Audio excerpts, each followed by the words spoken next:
Hello, hello, hello! I am Kasasagi Usagi, and I am here with the very first stream, for me, of Phoenix Wright Ace Attorney. I bet this bad boy is quite loud, but it's always hard to gauge on the first stream. But let's just hop right into it. Yes. Oh, look at these.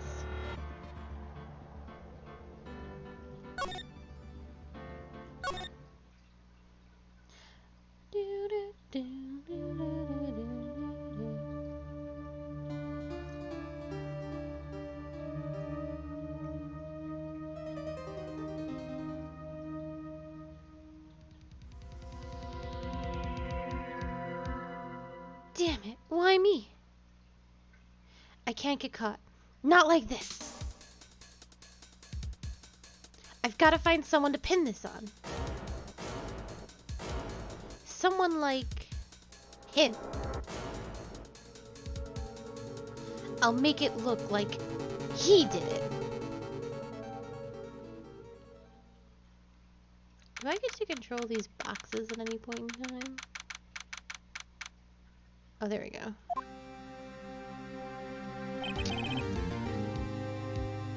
Boy, am I nervous. I bet this game is quite loud. Hold on. Boy, am I nervous. Right! Oh. Oh, hiya, Chief. Whew. I'm glad I made it on time. Well, I have to say, Phoenix, I'm impressed. Not everyone takes on a murder trial right off the bat like this. It says a lot about you, and your client as well. Thanks. Actually, it's because I owe him a favor. A favor? You mean you knew the defendant before this case? Yes. Actually, I kind of owe my current job to him. He's one of the reasons I became an attorney. Well, that's news to me. I want to help him out any way that I can.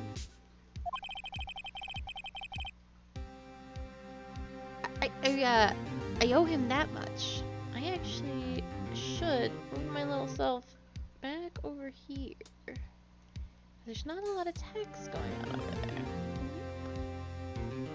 And chat should come with. There we go. That's much better. It's over! My life! Everything! It's all over! Is that your client screaming over there? Yeah. It's him.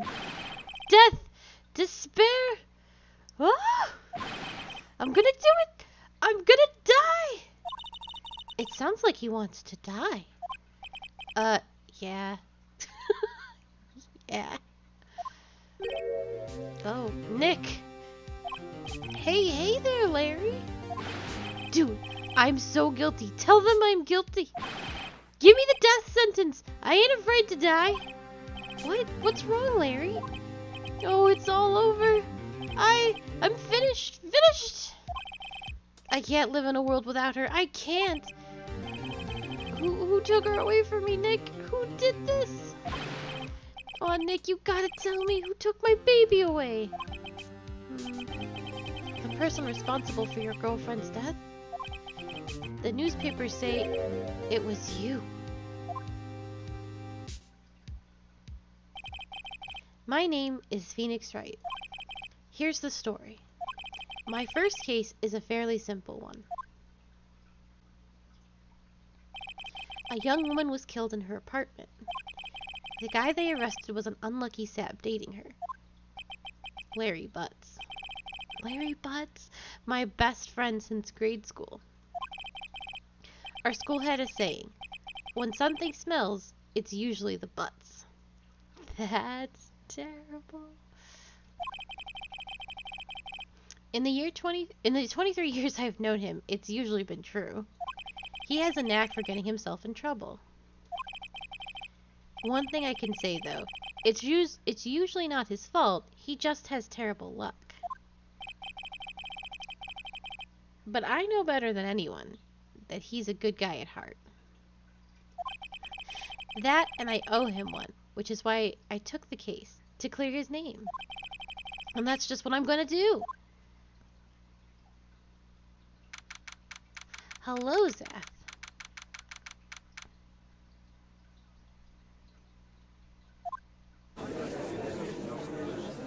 I know, it's many sippies. The court is now in session for the trial of Mr. Larry Butts. Oh, look at this man. He needs a voice. I am pretty good. The prosecution is ready, Your Honor.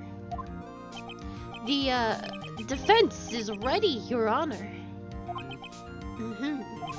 Mr. Wright, this is your first trial, is it not? Yes, Your Honor. I'm, a little nervous. I need to probably turn this down still. Your conduct during this trial will decide the fate of your client. Murder is a serious charge. For your client's sake, I hope you can control your nerves. Thank you, Your Honor.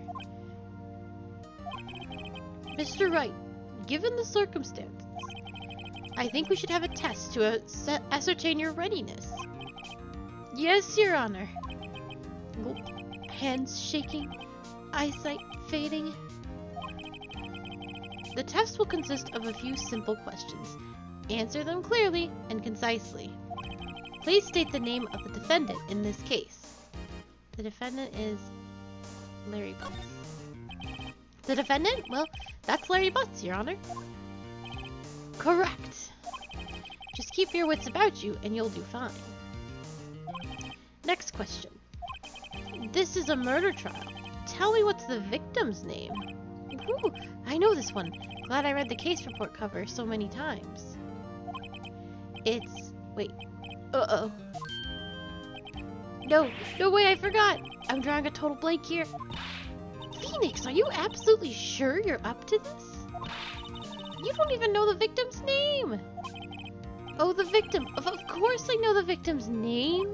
I, just forgot. Temporarily. I think I feel a migraine coming on. Look, the victim's name is enlisted in the court record. Just press tab to check it at any time, okay? Remember to check it often. Do it for me, please. I'm begging you. Mr. Wright, who was the victim in this case? I will look at court record. No one would believe I was a defense attorney if I didn't carry this.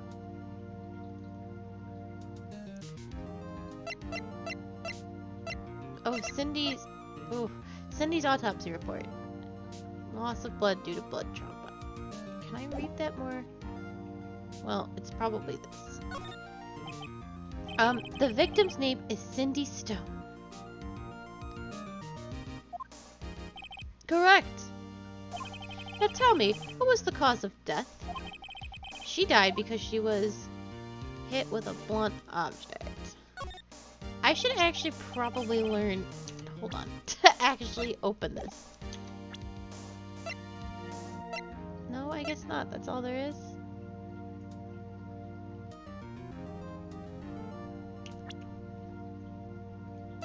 She's so pretty.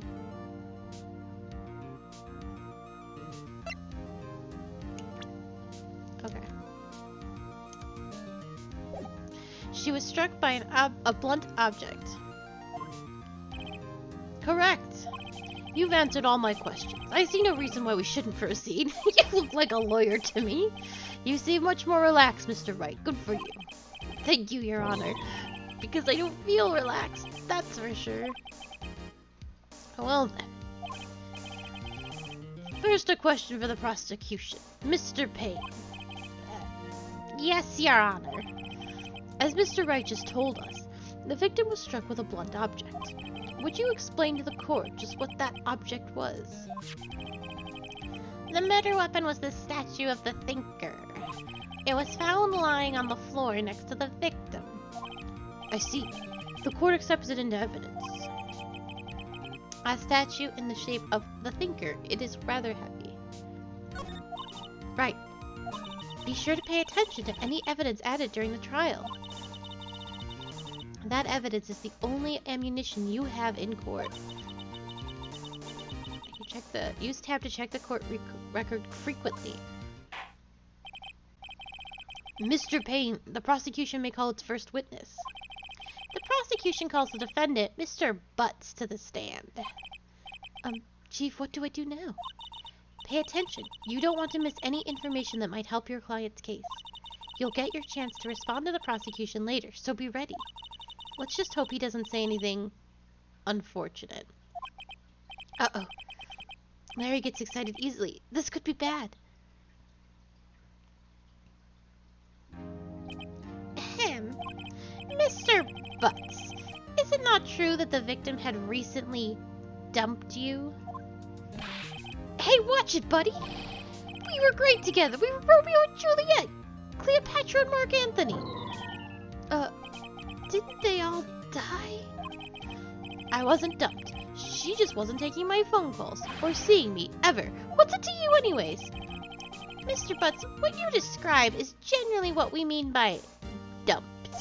In fact, she had completely abandoned you and was seeing other men.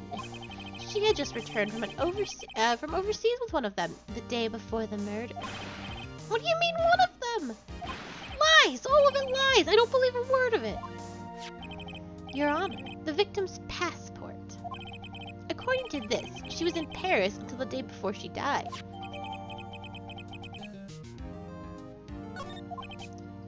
Indeed, she appears to have returned the day before the murder. Dude, no way. The victim was a model, but did not have a large income. It appears that she had several sugar daddies. Daddies? Sugar? Yes, older men who gave her money and gifts. She took their money and used it to support her lifestyle. Dude. We can clearly see what kind of woman Miss Stone was. A lucky one. Tell me, Mr. Butts, what do you think of her now? Right. I don't think you want him to answer that question. Yeah, Larry has a way of running his mouth in all the wrong directions. Should I...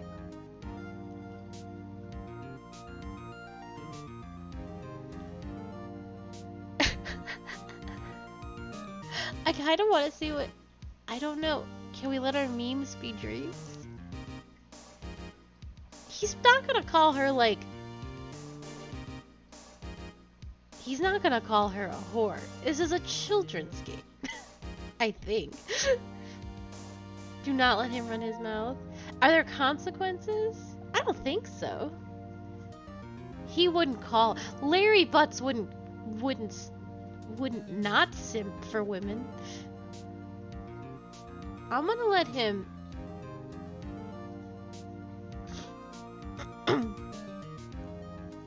I don't believe Larry Butts would say something rude about women.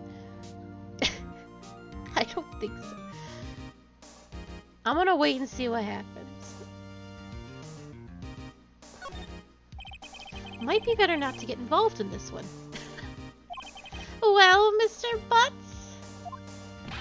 Dude, no way! That cheating she-dog. Oh, Larry Butts. I'm gonna die. I'm just gonna drop dead. Yeah, and when I meet her in the afterlife, I'm going to get to the bottom of this.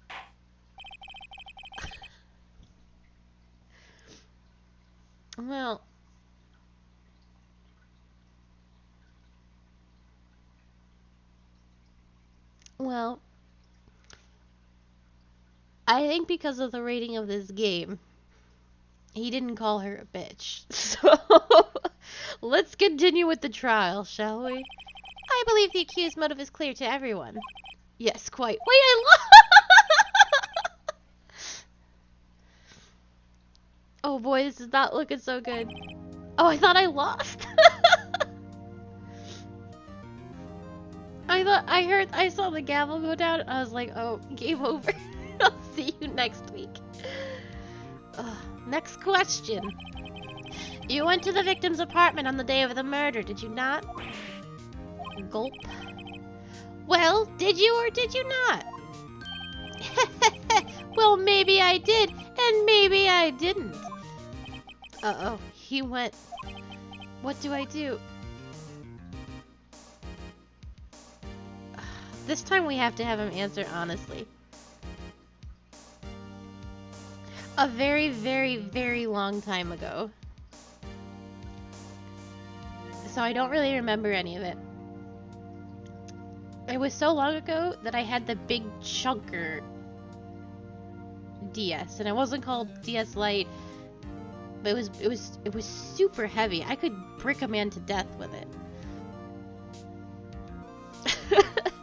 I'll have him answer honestly. I don't know what happened to it. I might have sold it to GameStop like a clown. I know. I'll send him a signal. Tell the truth. Yeah, I was there. I went. Order.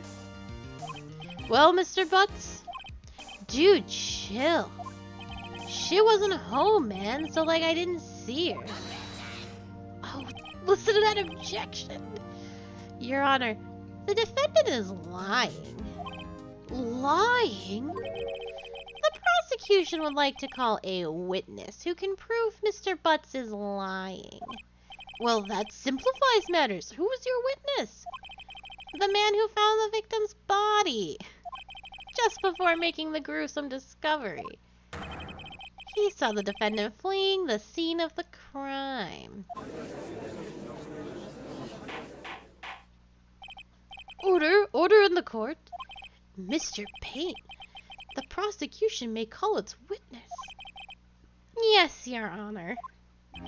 This is bad. I also didn't get to cross-examine my own client, which I think is bullshit in a court of law. Hello? On the day of the murder, my witness was selling newspapers at the victim's building. Please bring Mr. Frank Schwitt to the stand.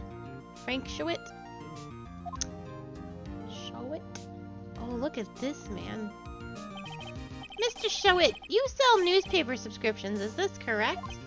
Oh yes, newspapers, yes! Mr. Schwitt, you may proceed with your testimony. Please tell the court what you saw on the day of the murder. Saw it? Mr. Saw it? Oh, are all their names puns? Hold on. Oh shit.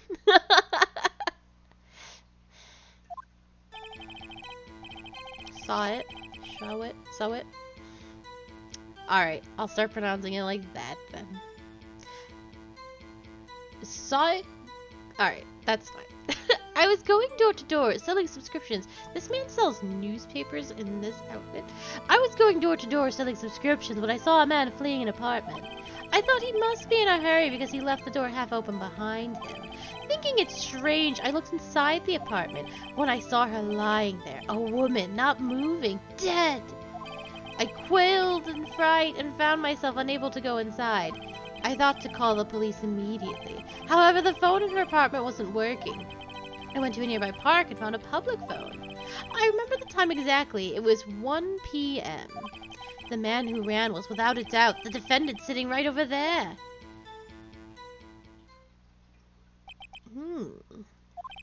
Larry, why didn't you tell the truth?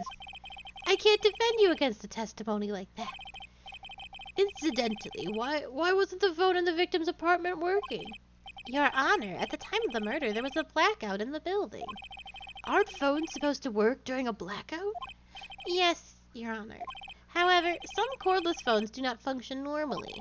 The phone that Mr. Sawhit used was one of those. Your Honor, I have a record of the blackout for your pursual.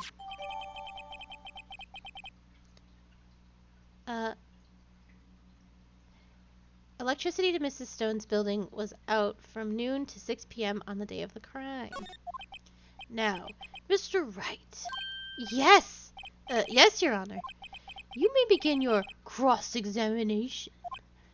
Cross-examination, Your Honor? Alright, right.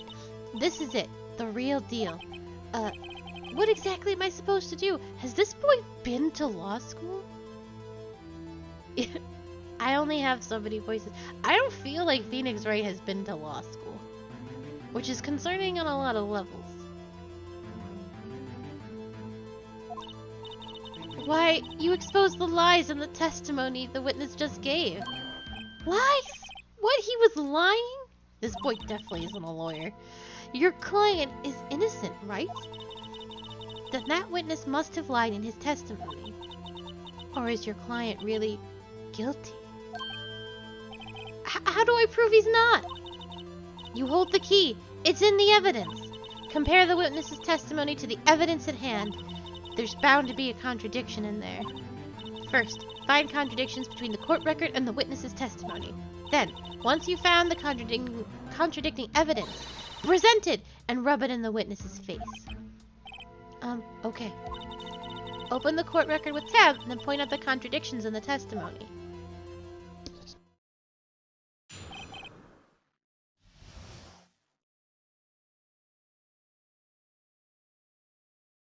I was just gonna say something like that. I never played Apollo Justice. Is Apollo Justice on Steam? If it's not, Apollo Justice sits in the corner.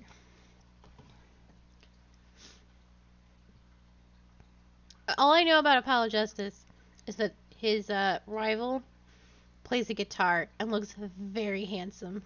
And that's all I need to know about that series. I was going door to door selling subscriptions when I saw a man fleeing an apartment. Hello, strings. Oh, I should press. Isn't a man leaving an apartment a common sight? I find it odd you would take notice of him. I don't know, he just seems strange to me, that's all. Like he was mad and yet frightened at the same time. Just like a criminal fleeing the scene of the crime. The defense requested the witness refrain from conjecture. Of course. What the witness means is that he saw a man that looked suspicious. So, what happened next? I thought he must be in a hurry because he left the door half open behind him. Half open, you say? Yes, the door was open halfway, yes. I watched for a moment, but no one came to close the door. That's odd in a big city like this, I thought. I see. And what happened next? Thinking it's strange, I looked inside the apartment. A snoop. You're a snooper. What gave you the idea to do that? Well, the door was half open, you see. Isn't it only human to want to peek? We climb mountains because they are there. Is that not the same thing? Truer words have never been spoken. Anyone would look inside. Not me. Not me. You know why? Because I'm not a fucking snoop and I mind my own business. Granted, there was a dead woman inside. But you still gotta mind your own business. Why did Payne cut him off so quickly? So you looked into the apartment. What happened next then? Then I saw her lying there. A woman, not moving, dead. Are you sure she was dead? Well, no, I guess I wasn't. But she wasn't moving at all and there was blood everywhere. I guess that would look fatal to anyone. Very well, what happened next? I quailed in fright and found myself unable to go inside. So you didn't touch anything in the apartment? Yes. I mean, no. Nothing. Okay, what happened next? I thought to call the police immediately. You thought to call the police? Does that mean you didn't actually call them? Please, listen to the rest of the testimony. You thought to call the police. What happened next? However, the phone in her apartment wasn't working.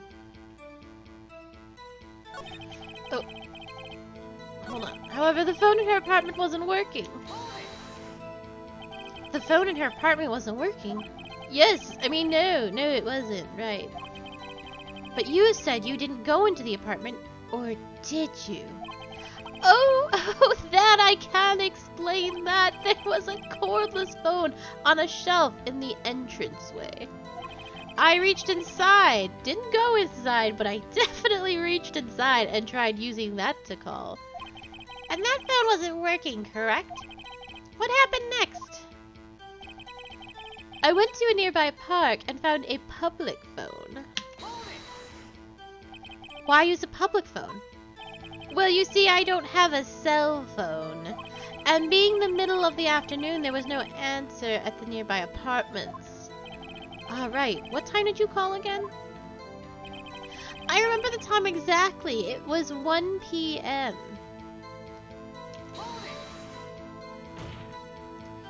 1 p.m. Are you certain? Yes, absolutely.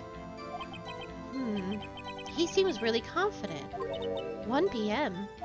Right. Doesn't that seem strange to you? It does, because it's the only piece of, it's the only thing that's been said that I could possibly look into my record and question. Present some evidence to contradict him.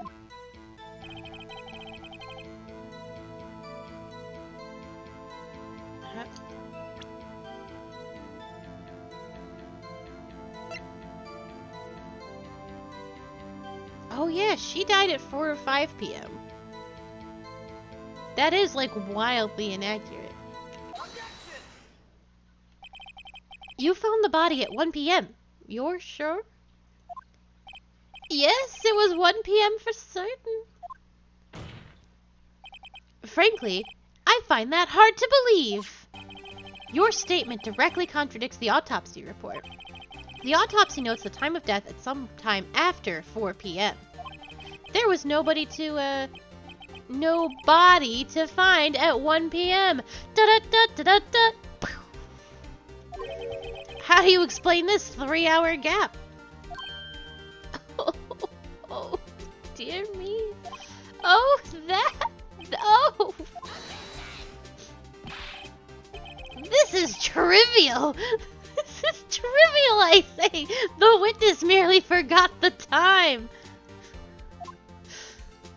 After his testimony, I find that hard to believe. Mr. Sawit, why were you so certain you found the body at 1 p.m.? Gee, that's a really good question. Great job, Wright. Way to put him on the spot. That's all you have to do. Point out contradictions. Lies always beget more lies. See through one and their whole story falls apart.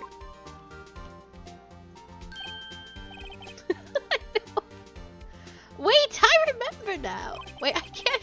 All my voices are getting mixed up. Would you care to give your testimony again? Oh, what? You can't just let him do a different testimony. You can't do that. I screwed up a little bit, so I need to make a whole new bullshit story. I hate this. I don't hate this game. I hate how this is court of law. You see, when I found the body, I heard the time. There was a voice saying the time. It was probably coming from the television. Oh, but it was 3 hours off, wasn't it? I guess the victim must have been watching a video of a taped program. Bro, what year is this?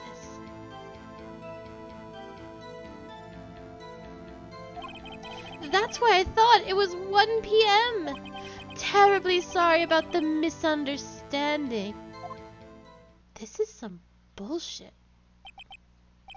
I see. You heard a voice saying the time on a taped program.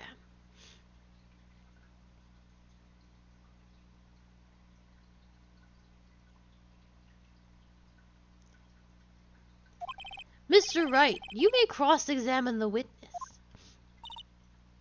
Right. You know what to do.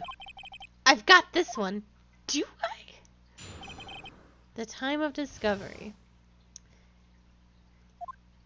You see, when I found the body, I heard the time. You said heard, not saw? Yes, heard. All I saw was the body lying there. I didn't think to look at anything else, least of all my watch. This man was wearing a watch? I wish I had hands so I could facepalm. So you could see me do it, because it's just not the same effect. I need hands.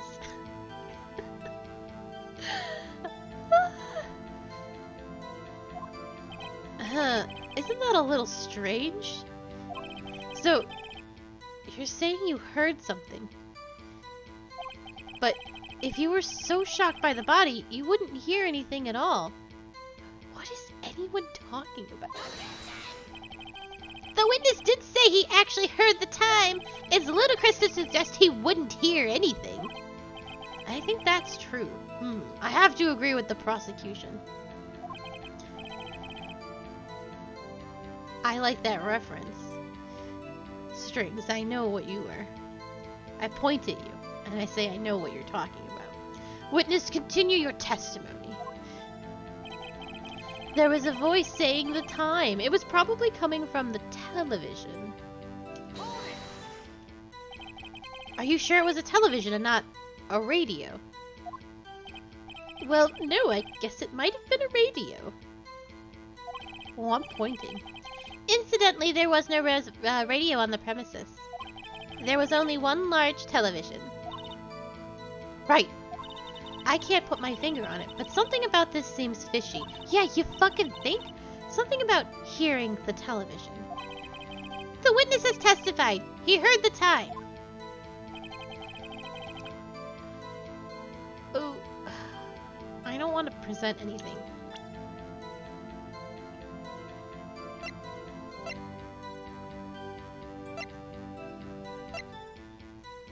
Oh, there's a blackout! Hold on. Oh, I should go through all the dialogue anyway. But there's a fucking blackout. How do you explain the gap? Well, witness, can you explain this? I guess the victim must have been watching a video or a taped program.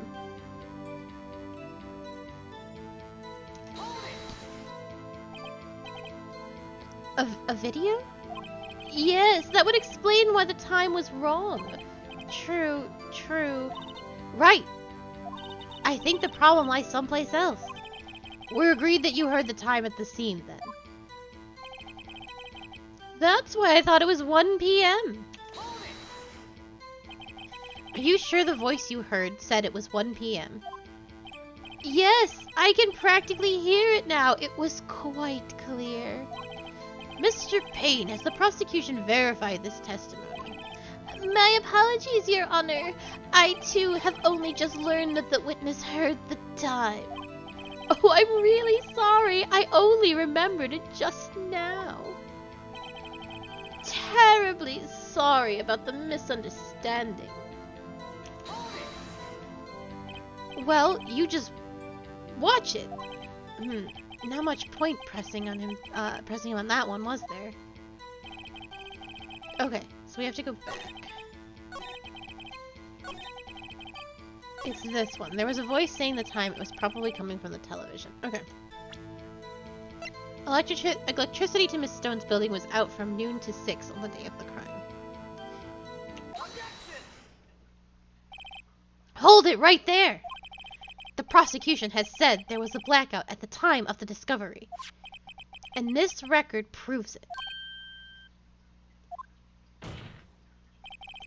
You couldn't have heard a television or a video.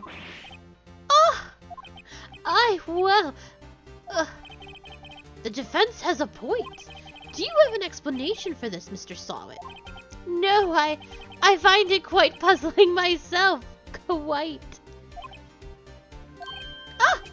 Wait, I remember now, Mr. Sawit.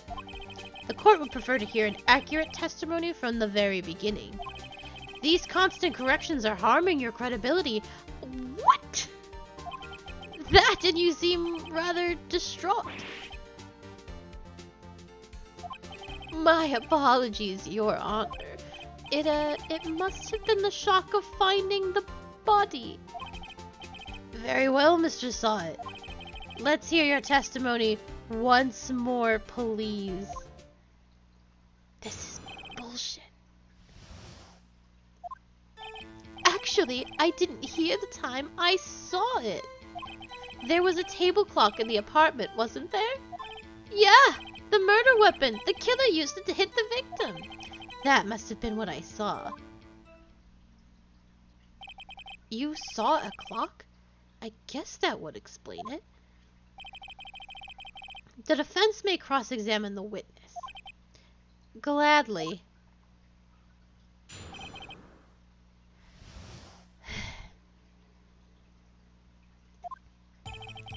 Actually, I didn't hear the time I saw it. That strikes me as a very suspicious mistake. Yes, I can see how you'd be a little doubtful. After all, this is my third testimony. Isn't that some shit? I'm really sorry. I only just remembered that table clock. A table clock? There was a table clock in the apartment, wasn't there? A table clock? Was there a clock at the scene? This is the first I've heard of it. Yeah, the murder weapon. The killer used it to hit the victim. The murder weapon? Yes, the table clock that was used as a weapon. That's what I just said. Did you doze off in the middle of my testimony or something? Something's fishy here. That must have been what I saw. Why didn't you tell us this in the first place? I guess it just slipped my mind. I'm not really sure how it happened myself. With all my lying and everything. The witness says he saw the table clock. End of story. Now, find the contradiction. Bitch, I'm trying.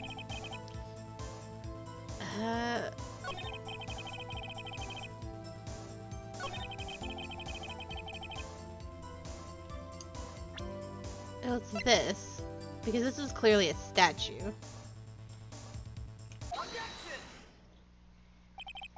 Wait just a moment. The murder weapon wasn't a clock. It was this statue. Now, how is this supposed to be a clock? Oh, you with your objections and your evidence. That shit is bullshit. Just who do you think you are? Just answer the question, Mr. Sawit. Hey, I saw it there, okay? That's a clock. Your Honor, if I may. Yes, Mr. Payne.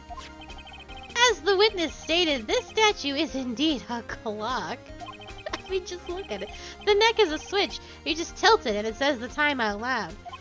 As it doesn't look like a clock, I submitted it as a statue. My apologies for being an incompetent prosecutor. I see. So the murder weapon was a table clock after all. Well, Mr. Wright, it appears that the witness's testimony was correct. This is a clock. Do you have any problems with his testimony now? Yes. Your Honor, there is a gaping hole in the witness's testimony. The only way he could have known the weapon was a clock is to hold it in his hand. Yet the witness testified that he never entered the apartment. Clearly a contradiction. Indeed. The witness knew it was a clock because he went into the apartment. You're lying. You were inside the apartment on the day of the murder. Oh yeah? Prove it. Prove I went in there. I'll do better than that. I can prove you were the one who killed her. Hey. I have 4 pieces of evidence. That's not enough to pay. You struck her with the clock, and the shock of the blow triggered the clock's voice. That was the sound you heard. Order in the court. Intriguing. Please continue, Mr. Wright. Yes, Your Honor. Mr. saw it. The sound must have left quite an impression on you. Understandable, since the murder weapon spoke just as you hit the victim. That voice was burned into your mind. That's why you were so certain about the time. What's the meaning of this? This is all baseless conjecture. Baseless? Just look at the witness's face. Would the witness care to elaborate? Did you strike the victim with the clock?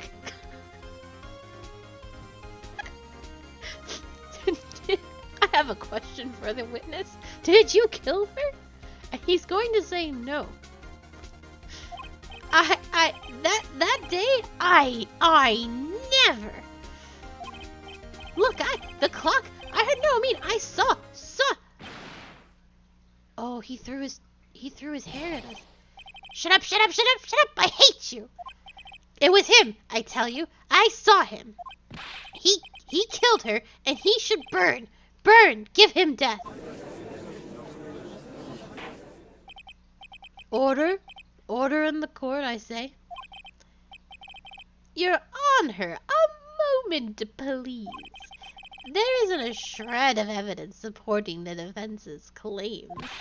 Mr. Wright, Your Honor, you claim the sound of the witness heard came from the clock. Do you have any evidence? The whole case is riding on this. I better think it through carefully. Your Honor, the sound Mr. Sawwood heard was definitely this clock. A fact which is clear if you simply...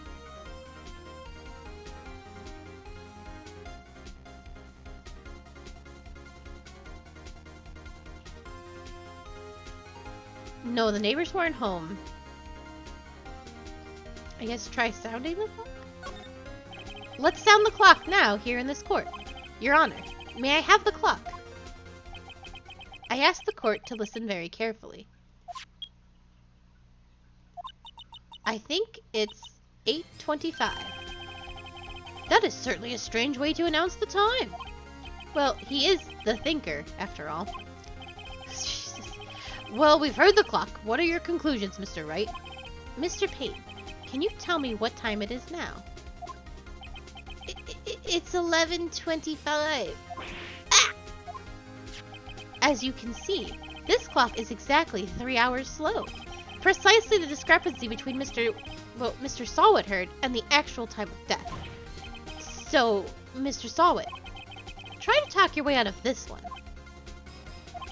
Aha! Ha ha ha! You forget that one thing. Uh-oh.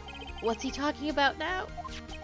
While it may seem like the clock is running 3 hours slow, it proves nothing.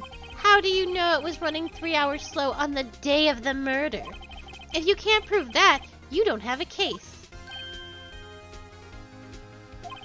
He's right. How am I going to prove that? Damn it, I was so close. Mr. Wright, it seems you lack the critical evidence to support your claim.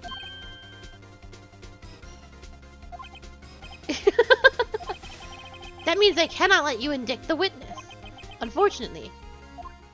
Wait, this ends the cross-examination of Mr. Frank Sawwood. Wait, what? Did I miss something? I came all the way down to testify, and look what happens. You treat me like a criminal. A criminal! Me! You call me a criminal! Me it! You lawyers are all slime. Grr, I almost had him. Sorry, Larry, I failed you. There's nothing I can do about it now. Not so fast, Mr. Sawwood. Chief. Listen up, Wright. Don't throw this one away. Not like this. Think. But, Chief, it's over. I can't prove the clock was slow that day, the day of the murder. Nobody can prove that. Well, yes. But that doesn't mean you can't still win. Try thinking out of the box. Don't waste time doubting the facts. Assume the clock was 3 hours slow and think through it. Ask yourself, why was the clock 3 hours slow? Figure out the reason and you'll have your proof. Right? Right? Can you think of a reason as to why the clock would be 3 hours slow? Well, yes. Wait! Maybe I can prove it. You must have evidence somewhere that can prove it, right? Find it and let them have it. Well, Mr. Wright, you say the clock was already running slow on the day of the murder. Have you found evidence to support this claim? Of course. There is a piece of evidence in the court record that can prove my claim beyond a doubt. Ha! Tough words. Let's see if you can pull this one off. Let's see the evidence that proves why the clock was running slow. Well, we haven't used this. I don't know how many time zones away Paris is, but let's say it's 13. Are we in California or are we in Japan? Is France 13 time zones away? I don't know. I lose track after Easter. Oh, goodbye, Zeth. Well, it's gotta be this. I'm gonna say this. The victim had just returned home from abroad the day before the murder. As we all know, the time difference between here and Paris is 9 hours. Oh, when it's 4 p.m. here, it's 1 a.m. the next day. Oh. Oh. Why did I say 13? I don't do math. It's fine. I was right anyway. The clock wasn't 3 hours slow. It was 9 hours fast. The victim hadn't reset her clock since returning home. That's why at the time you heard when you struck her dead in her apartment was wrong. Proof enough for you, Mr. Sawit? Or should I say, Mr. Did It? Eh. Oh, ew. He threw up. Oh, order, I say. Well, this case has certainly turned out differently than we all expected. Mr. Payton, your witness? He was arrested and has been taken away, Your Honor. Very well. Mr. Wright. Yes, Your Honor. I have to say I'm impressed. I don't think I've ever seen someone complete a defense so quickly. And to find the culprit at the same time. Thank you, Your Honor. At this point, this is only a formality, but this court finds the defendant, Mr. Larry Butts.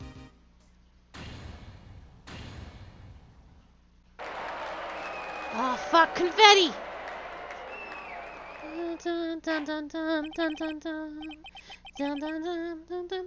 And with this, the court is adjourned. Yeah, the court definitely does whatever. It turns out that Frank Sawit was the common burglar. He posed as a newspaper salesman to check and see when people were out of the house. That day, when Larry went to her apartment, the victim wasn't home. After he left, Mr. Sawit let himself in to do his dirty work. While he was searching her place, the victim returned. Flustered, Mr. Sawit grabbed the nearest blunt object he could find.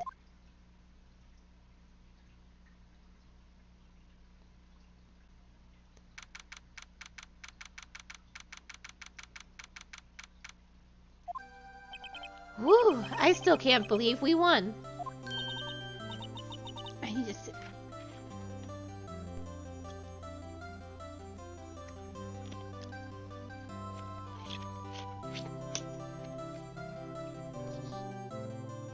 Right, good job in there.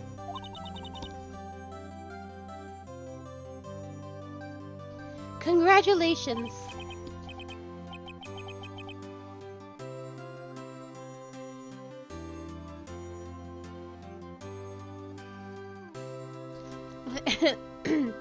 Thanks, Chief. I owe it all to you. My voice collapsed after that trial. Thank you.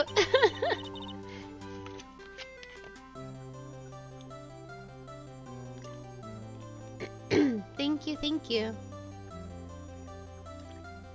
All the sippies. Not at all, not at all. You fought your own battles in there. It's been a while since I've seen a trial end on such a satisfying note. I've never seen the chief looking this happy. Oh. If she's this glad, imagine how Larry must feel. My life is over. Larry, you're supposed to be happy. What's wrong now? Oh, Nick. Don't worry about me. I'll be dead and gone soon. Good. Wait, no. I mean bad. Bad, bad, bad. Larry, you're innocent. The case is closed. But my Cindy Windy's gone, man. Gone forever. Larry, she was a... Nah, never mind. Say it. Say it, Phoenix. Call her a hussy. Congratulations, Harry. Harry. Yes, you. I can practically see the headlines now. Harry Butts, innocent. Maya is a savage. Thanks. I really owe you one. I won't forget this ever. Let's celebrate. Dinner? Movie? My treat. Oh no, I couldn't. Hey, I was the one who got you off the hook. Oh hey. Here, take this. It's a present. This is evidence. A present for me. Wait, wasn't this the evidence that... Actually, I made this clock for her. I made one for her and one for me. Really? You made this? Well, thank you. I'll keep it as a memento. Yo, Nick. Can you believe it? I was so into that chick. And she was just playing me for a fool. Don't that just make you want to cry? Larry.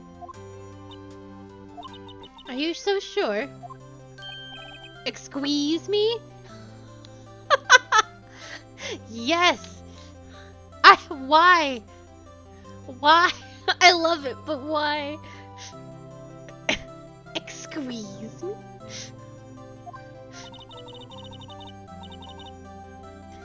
I think she thought quite a lot of you in her own way. Nah, you don't gotta sympathize with me, it's okay. Oh, I'm not just sympathizing, really. Isn't that right, Wright? Don't you have something to show your friend? Something that proves how she felt about him? Huh? Oh yeah, right. What the heck is she talking about? If he made this for her and they each have one, then she took the statue that he made for her with her on vacation. So maybe she wasn't being a hussy after all. Maybe she really just had work shit to do.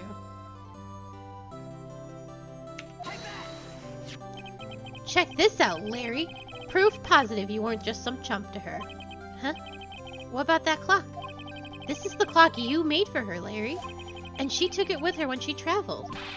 Whatever, she probably just needed a clock, that's all. You think so? It's a pretty heavy clock to take traveling.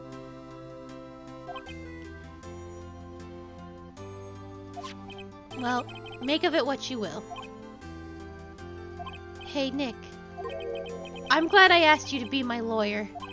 Really, I am. Thanks. Hope that made him feel a little better. Right? I hope you see the importance of evidence now. Also, hopefully, you realize things change depending on how you look at them. People, too. We never really know if our clients are guilty or innocent. All we can do is believe in them. And in order to believe in them, you have to believe in yourself. Believe in the clients who believe in you. Right? Listen, learn, grow strong. Never let go of what you believe in. Never. Well, I think our work here is done. Shall we be off? Yeah, I guess so. Say, how about dinner? On me. We'll drink a toast to innocent butts. Yeah! speaking of Harry, you were saying part of why you became a lawyer was because of him. Yeah, part at least.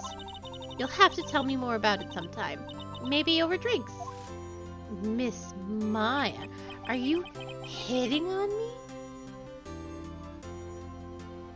And so my first trial came to a close. Larry slapped me on the back and said, "Gee, Nick, it's good to have friends, but I'm pretty sure he's not going to pay us, unless you count the clock he gave Maya." I didn't know it then, but that clock was soon going to be at the center of another incident. And my promise to tell the chief about me and Larry would be one promise that I wouldn't be able to keep. Jesus Christ, Phoenix Wright, spoilers.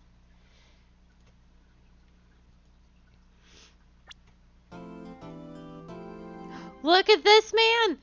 Look at this man! Wait. Yes.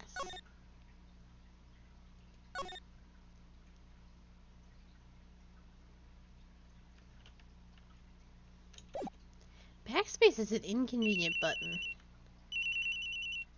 Bring, bring. Hello, this is Maya. Maya? Maya? Hey Maya, it's me. Maya and Mia. Jesus. Mia, what's up?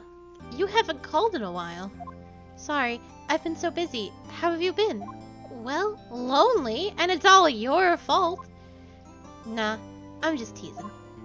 I've been great. I'm finally getting used to having my own place. That's good to hear. Actually, I'm calling because I have a favor to ask. I know. You want me to hold some evidence for you? Sharp as always. There's a lot of buzz about this upcoming trial. I just don't feel safe keeping the evidence here. I gotcha, so what is it this time? It's a clock. A clock? Yeah, it's made to look like that statue, the Thinker, and it tells you the time. I thought you might like it. You've always liked toys. Hey, I'm not a little girl anymore, sis. Now. You know I'm only teasing. I should probably tell you. The clock isn't talking right now. Huh? It's not working? That's lame. I had to take the clockwork out. Sorry. I put some papers inside it instead. Papers? Is that the evidence then? Well, there's a possibility that it might turn out that way, yes. Can you come by the office tonight, say 9, to pick it up? I'll be in a pre-trial meeting until then. Okay, sis, but I expect dinner. Something good. Like burgers. I could really go for a good burger. Okay. Well, we'll hit the usual joint. All right, it's a deal. Okay, sis, see you soon. Yep, I'll be waiting, Maya. Conversation recorded, September 5th, 9:27 a.m.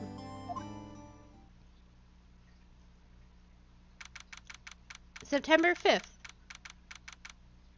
8:57 p.m. Faye and Company Law Offices. Now, Miss Faye, I'll take what's mine.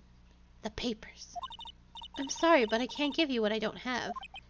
Miss Faye, you are a poor liar. Why, I see it right over there. That must be the Thinker that swallowed those papers. How could you know? You are not convivious of my background. Gathering information is my business, you see. I should have been more careful. My dear Miss Faye, I am so very sorry. But I am afraid I must ask you for one more thing. Your eternal silence. Farewell, Miss Faye.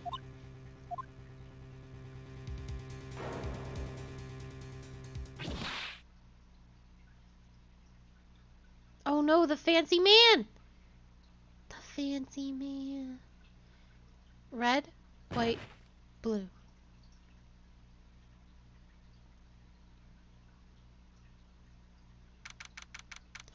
September 5th, 9:08 p.m. Faye and Company Law Offices. Uh-oh, I'm late. Huh? That's strange. Guess the chief left without me. She said her sister was coming over, so we should all go out for dinner. What's that smell? Blood? Mia! Maybe she's still in her office. Oh. I smell blood, and that can't be good.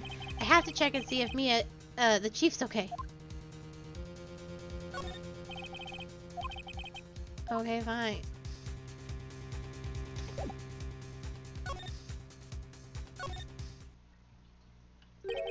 That smell. Blood. Sis. Someone's there. Chief. Chief. Chief.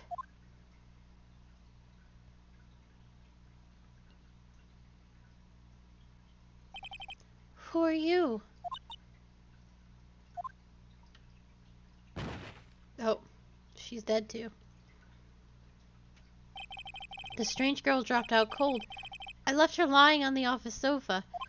I went back to the chief where she lay under the window. Her body was still warm. I could feel it when I held her shoulder. Then, all too quickly, it began to fade. Until finally she was cold. Chief.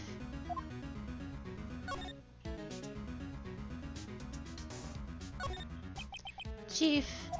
It's hard seeing her like this, but if there are any clues here... She was struck on the head with a blunt object. She probably died instantly. The thinker, lying next to her, must have been the murder weapon. I feel like we should call the police. There are some glass shards near the chief's body.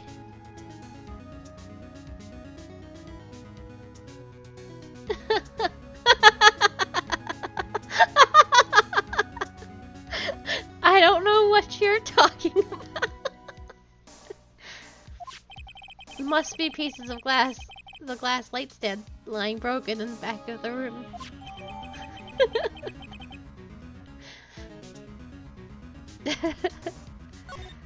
Nothing else that seems like a clue here. A piece of paper. It must have fallen from Mia's hand. What could it be?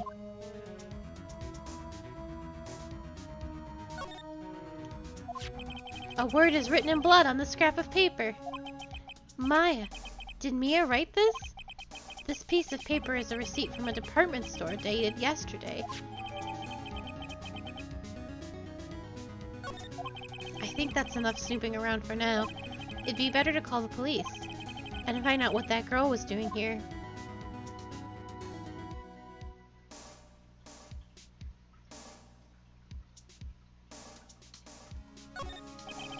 The chief's chair.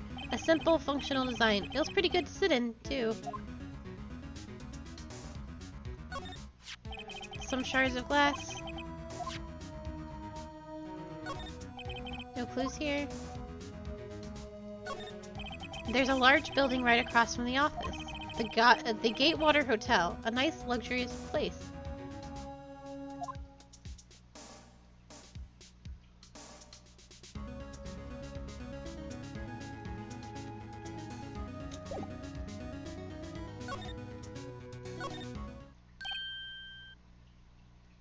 I know. That girl just now. Where'd she go? I put her right there on that sofa. Uh-oh. I hope she didn't run on me. Yipes! Don't scare me like that. Excuse me, but who are you? It's okay. I work here. Maya. Maya Fey. Maya Fey. Maya. So Mia was writing this girl's name. Maybe I should show her the receipt? I never thought there'd be a use for evidence like this outside the courtroom.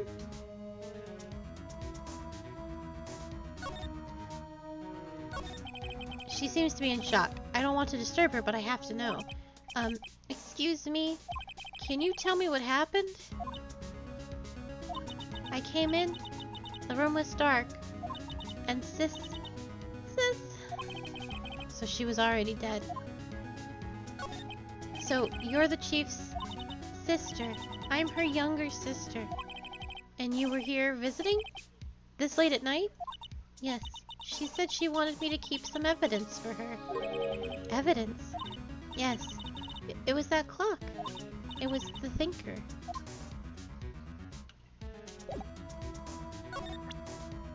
You want to look at my badge? I'm sorry, I've never seen that before. Your sister has one. Alright. Before Mia died, she wrote a message with her own blood. She wrote it on the back of this receipt. That's my name! Why? Why would she write my name? Please, just calm down. Why would she write my name? Uh-oh. Now I've done it. I'd better hurry up and call the police.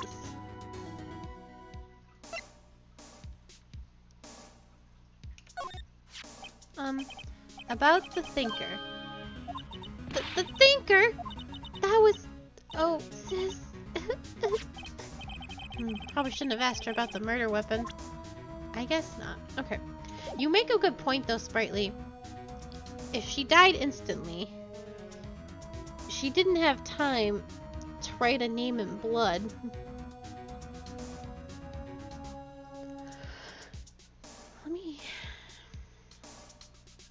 I'm not gonna present anything, but I wish I could look at the receipt, but it's fine. I need to call the police.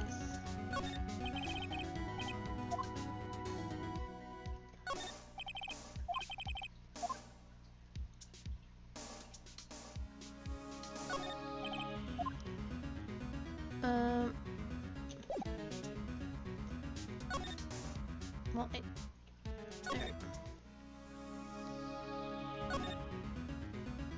Just use the phone in the murder office. Right, I better call the police. That's funny. A few of the screws on the receiver are missing. It looks like someone was halfway through taking it apart. Police!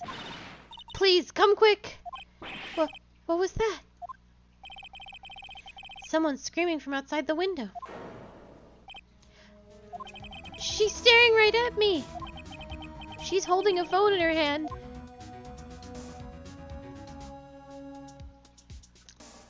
Welp. The Fane Company ledger book. Everything is written in the chief's ultra neat handwriting. It's a small office, but it makes a good bit of money. Surprisingly, the chief was never good with machines. About all she used this PC for was email. She picked up this ancient model at some garage sale for practically nothing. Oh.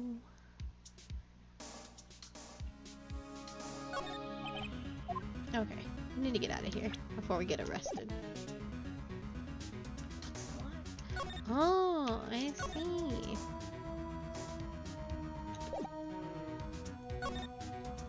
Well. Wee woo. The police! Sounds like they're coming this way. Freeze! Police!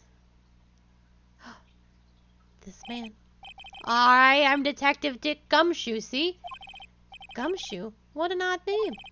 We received a report from a building across the way, see? Got a person saying they saw a murder. It must have been that woman I saw. Anyway, I need to figure out a voice for this man. Anyway, I don't want to... Anyway, I don't want either of you moving 1 inch, okay? Great, just great. Maya, wait. She wouldn't have... Nah. Whoa! Excuse me. This word Maya here mean anything to you? That's my name. What?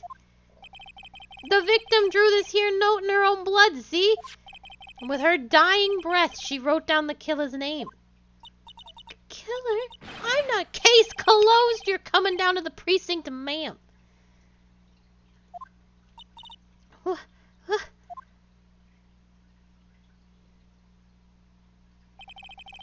Mia's younger sister, Maya, was arrested on the spot.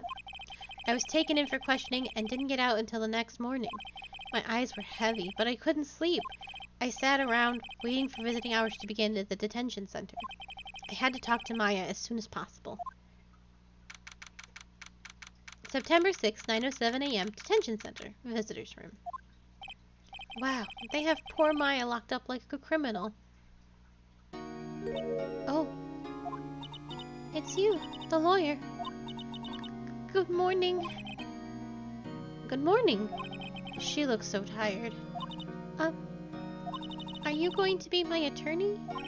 Well, that's what I wanted to talk to you about. It's up to you. I better give it to her straight. It's up to you. Up to me? Yes, I don't think this is something I should decide. After all, you're the one in trouble here. They're never going to believe me, are they? Even you, when you found me in the office, you looked at me like I had done it.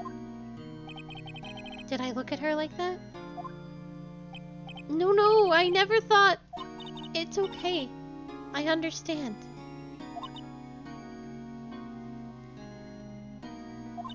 And I've also heard about you. Heard? Heard what about me? I was talking to my sister on the phone the other day.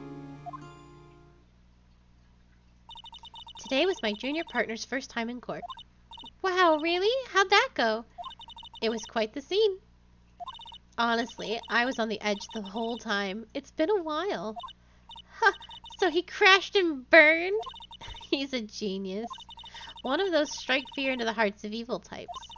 The only thing he's lacking is experience. Huh? Sounds like it was fun. Well, I know who to go to if I ever get in trouble now. I don't know, Maya. I think you might want to wait and give him 3 more years. That is, unless you want to be found guilty. That's what she said! I'm sorry. I didn't mean to insult you. No, it's okay. It's true, I guess. But at the same time, I just can't sit by and watch. When I think of the person who did this to Mia... I know.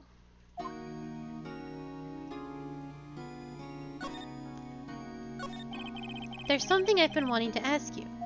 Yes? What's with that outfit? Oh, this? This is what all acolytes wear. It's my uniform, you could say. Acolytes? Like people in religious training? What is it that you do? Oh, it's nothing strange, really. I'm a spirit medium in training. A spirit medium? I'm pretty sure that qualifies as strange. Could you tell me about the day of the murder? Yes! Let's see. That morning, I got a call from my sister. She wanted me to hold on to a piece of evidence for an upcoming trial. Evidence? Yes, that clock shaped like the thinker. The one Larry made. How could that have been evidence in a case? Right. She said something about that. I remember. Do you want to hear it in her own voice? Her own voice? Yes. I'm pretty sure our conversation is on my cell phone. You recorded it. Yeah. I forgot how to delete those things. So, you say you have a conversation with your sister on your cell phone. Let's hear it. Right! Oh, I just remembered that the detective took my cell phone. Sorry. Oh, right, of course. Next time I see Detective Gumshoe, I'll ask him for it. I'll write you a note so you don't forget, okay? Sure, thanks. A conversation I had with my sister is recorded on my cell phone.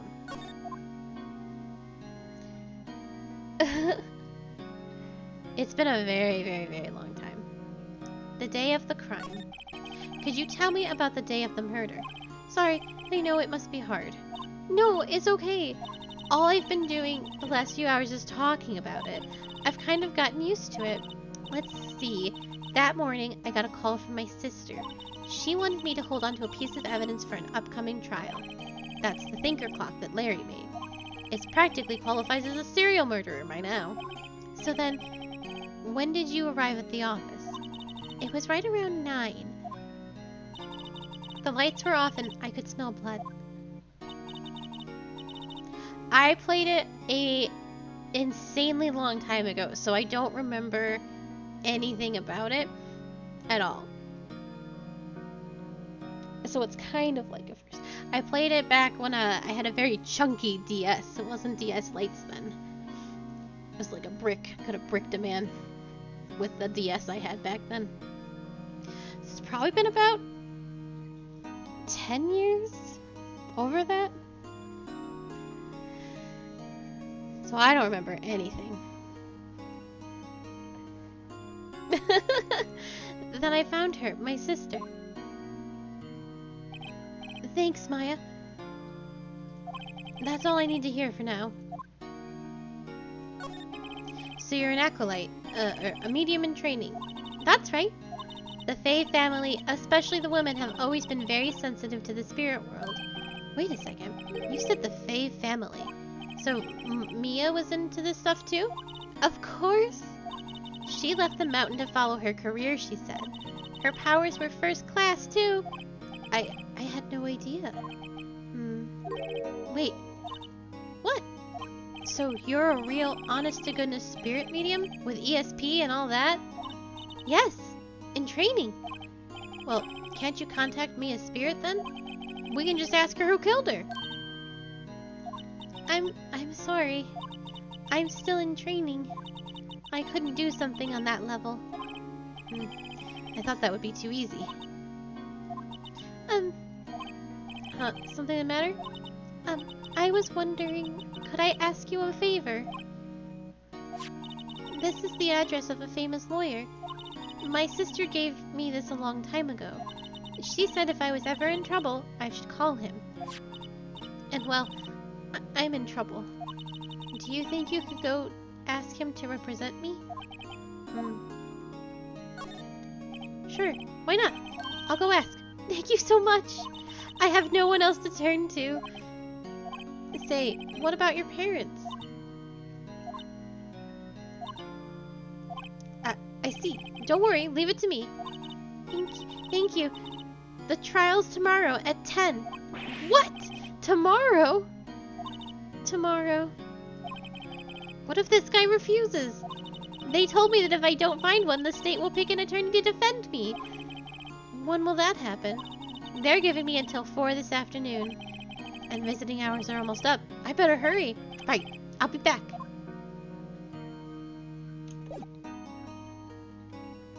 Game over. I don't know though.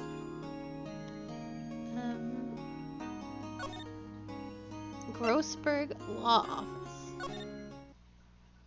Look at that. Look at that!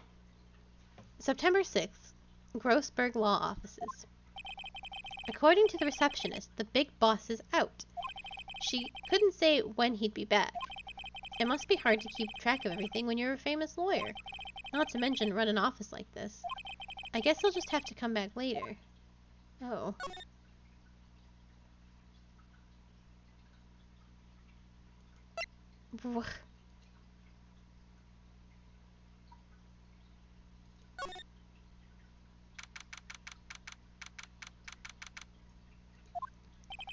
The office is filled with police officers. They're all busily searching for clues. Hey, you there! This is a crime scene, pal. No trespassing. Sorry. Don't I know you from somewhere? Wait, you're that Butts guy, aren't you? No. Phoenix Wright. How could anyone mistake me for Larry? Guess I got the wrong name. Mr. Wright. Sorry about that. This is not a good voice for this man, but I'm having a hard time finding it. That Butts guy. He was a killer, and you're no killer, right? He was proven innocent. Right. And you were Detective Gumshoe. Gumshoe, wasn't it? Dick Gumshoe? Right! At your service. Hang on, that's Detective Gumshoe to you, pal. Anyway, get the name right. And don't go calling me Dick. Hey, Dick, get over here.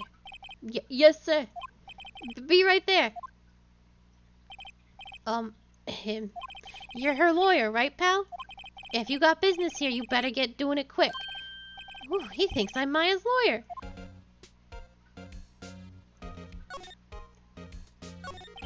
About Miss Faye. Did you do an autopsy? You want to know the results, eh? Now, don't look at me like that, pal. It's no use. She might have been your boss, but that doesn't mean you get any special treatment. Alright. You can see the report, but that's all. Death was instantaneous. About Maya. Yeah, I'm looking forward to the trial. Sorry, pal, but this is one trial you aren't gonna win. Why do you say that? The city's put Prosecutor Edgeworth on the prosecution. Edgeworth. I'm sure you know what that means, you being a lawyer and all. I know Edgeworth, and I love him. Prosecutor Edgeworth. That's right, pal. Mr. Miles Edgeworth himself. Wait, you do know him, don't you? Of course I do. I know him. He's a feared prosecutor. He doesn't feel pain. He doesn't feel remorse. He won't stop until he gets the guilty verdict. Oh, don't talk about him that way. You make him barely sound human. Still, I'm afraid this pretty much decides the case. So, Edgeworth is on this one. He hasn't lost a case since he became prosecutor at the incredibly young age of 20. Of course, there are rumors of back alley deals and forged evidence. All I know for sure is that Edgeworth hates crime with an almost abnormal passion. I never imagined I'd be sprightly. I never imagined I'd be facing him so soon.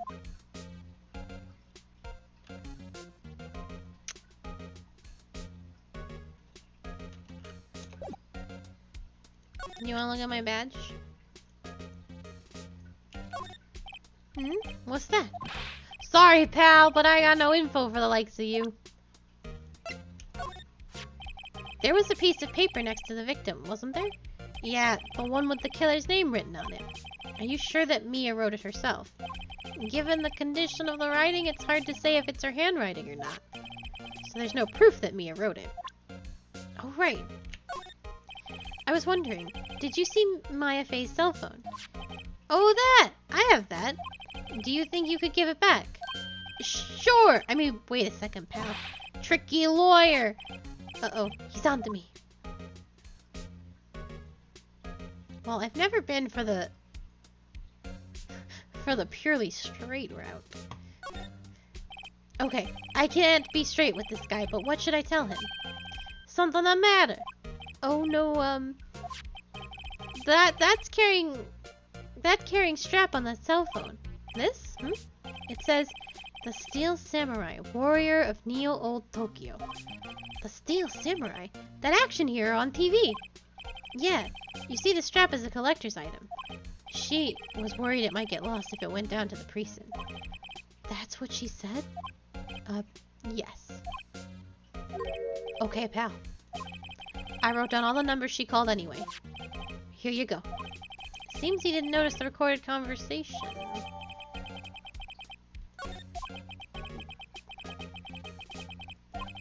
I guess I've asked all the questions I need to.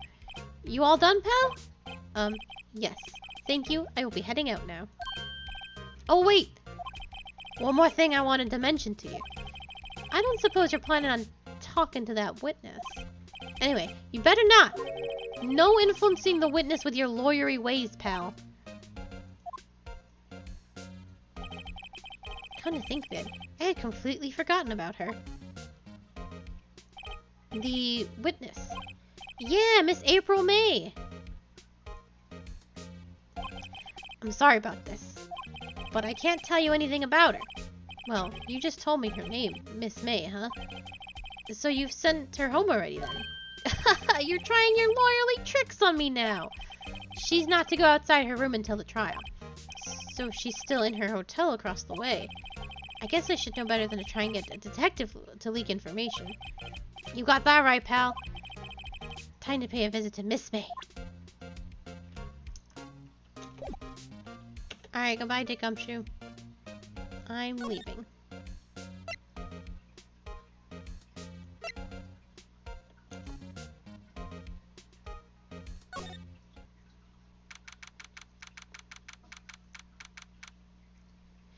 September 6th, Gatewater Hotel, room 303.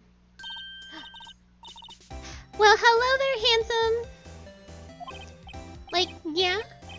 Hi. Smooth, right? Real smooth. You're the lawyer, aren't you? The detective told me. He said, don't say nothing to that lawyer, pal. Memo to self. Thank Detective Gumshoe for making my job harder. Gee, this is all like something out of a movie. It's all so exciting I can hardly contain myself. Oh, let me go freshen up so I can look the part of a beautiful eyewitness. I pity the lawyer that has to cross-examine this one. There's a screwdriver stuck in this drawer. I wonder what's inside. Let's take a look. Hey! Hey, hey, hey, hey, hey! What are you doing? No touching! Ooh, bad boy! You really shouldn't pry around in other people's rooms now. You wouldn't want to make me upset, would you? Upset? I thought she was going to explode there for a second. I wonder what could be inside that drawer. A bottle and 2 glasses are on the table. Somebody must be staying with her. The flowers are fake, as expected. I know sunflowers and tulips, but that's about the extent of my floral knowledge. Phoenix Wright, that is clearly like a rose. Come on, man.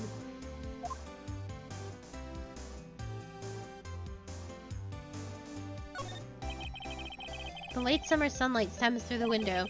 There's the Fay & Company Law Office building, of course. You can see the inside of the room pretty clearly from here.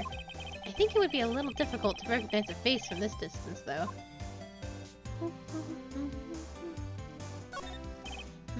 What's inside, I wonder?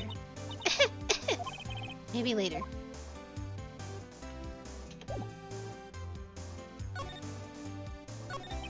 Do you think you could tell me something?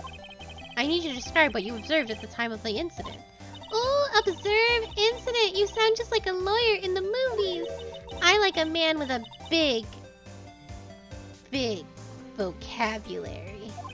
Better not encourage her. You don't know that thing that happened the other day. The bad thing? What did you see when it happened? I don't suppose you could tell me about it. Pretty please? Let me see. Well, dream on. If you want to know, you'll just have to come to court tomorrow, Mr. Lawyer. Oh boy. Could you just... Who exactly are you? Oh, Mr. Lawyer, are you hitting on me? No, hey, I'm just doing my job here. You know you're cute when you blush. Believe me, this is the first time in my life I've blushed this much. Right. Can you just tell me what it is you do? Well, no. And you had your little hopes up, didn't you? Oh boy. I see. I see there's 2 glasses on the table. Is someone staying here with you? Oh, what amazing powers of observation! You must be one of those famous detectives like on television. Oh no, not me. I'm just a lawyer. Say, Mr. Big Detective, why don't you go look for clues in the garbage? Miss May doesn't like noisy little lawyers. I want to add, like, yeah, to everything, but she doesn't actually say it in English. Oh boy. Do you want to see my badge? Excuse me, but I'm a witness, police witness, you understand? How could I possibly give you any information in good consciousness? Me, the witness, it's just like in the movies. Well, I'm leaving because you are useless.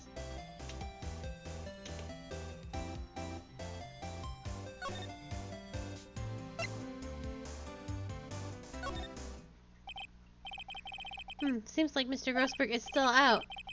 Well, maybe I should just wait for him to come back. If that wasn't the most over-the-top clearing of the throat I've ever heard. So you're the one they say has been looking for me. Yes, that's me. He looks even grander than I imagined. That badge on your collar. Oh, so you're a lawyer, are you now? Yes, well, yes. And what do you want? I'm not particularly busy these days. Please proceed. Not busy? Then how come no one can get in touch with you? Something the matter? You come to see the one and only Marvin Grossberg, did you not? Well, here I am, boy. What do you want? Out with it. Well, sir, actually it's about Maya Fey. Oh, yes, Maya Fey. Go on. Huh, why the strange reaction? Cha-cha-cha-cha. I'm really quite busy here, son. I can't go talking cases on a day's notice. No, it's quite impossible. Wait a second. How did you know the trial was tomorrow? Anyway, I'm afraid it's entirely impossible for me to represent her. Sorry, end of discussion. What's going on? He refused me before I even got a chance to ask him.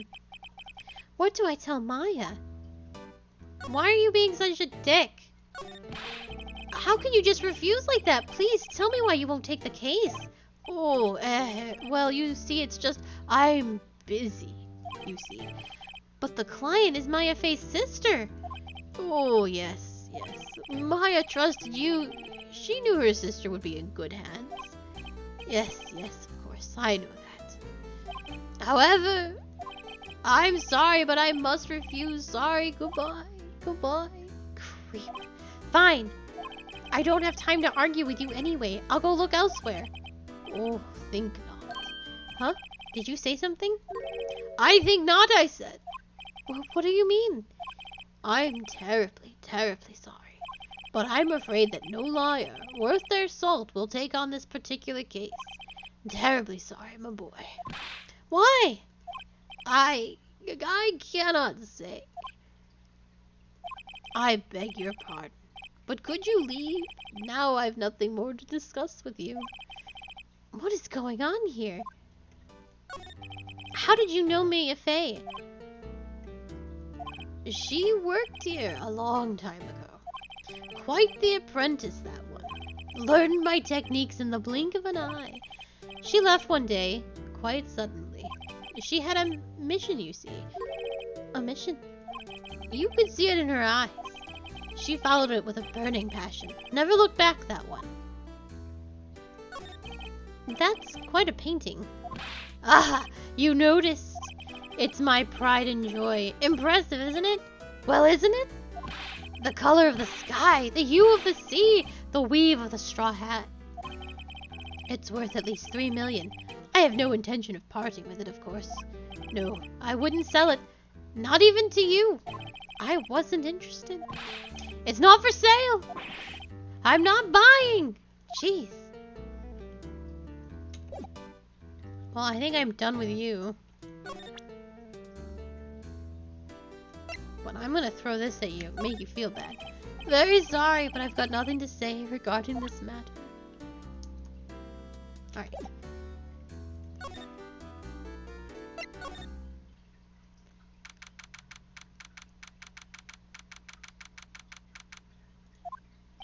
Hiya. Oh, you're back. Did you find the lawyer? Well, what do I tell her? Well, see, just be honest. I really don't think you should use that guy. He didn't seem healthy. He was all skin and bones. What really happened? You don't mean he refused to help? Oh. I see. I've been abandoned then. What about your family? I only have my sister. My father died when I was very young, and I don't know where my mother is. Don't know. She could still be alive. The women in my family have been mediums for generations. They say a lot of spiritual power runs on our blood.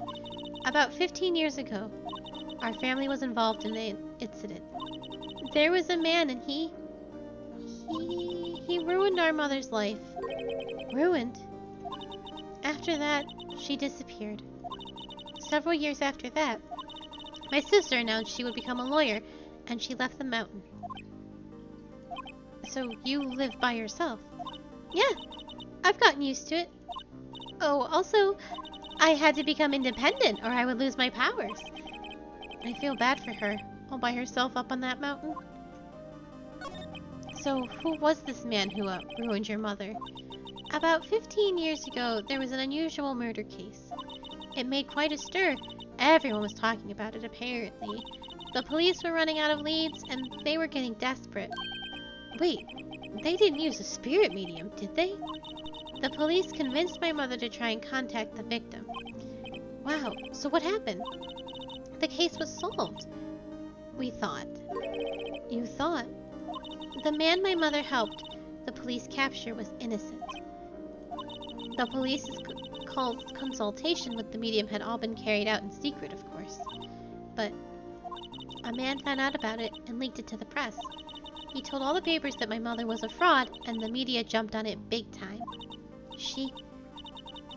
My mother became the laughingstock of the nation. I see. White. Excuse me? White? That was his name. My sister told me. White. Just a little longer now before the state-appointed lawyer comes, I guess. 4 p.m. Time's up. What should I do? Do I just leave her and go home? I've made up my mind. I'm going to defend you whether you want me to or not. Why? Why? Well, no one is as sad as a person without any friends. I know. I've been there a long time ago. Why did I become a lawyer in the first place? Because someone has to look out for the people who have no one on their side. Maya, I won't abandon you. You can count on me. That's so kind of you.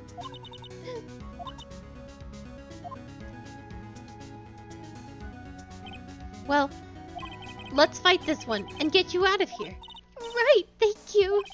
Oh, she smiled at last. She looks like an entirely different person. One last question. You are innocent, right? Yes! And I trust you. So you trust me too, okay? It's a deal. So, what next? There's something that's been bugging me. Just what was inside that strange woman's drawer? It was when I tried to look into the drawer that she got all defensive. There has to be something in there.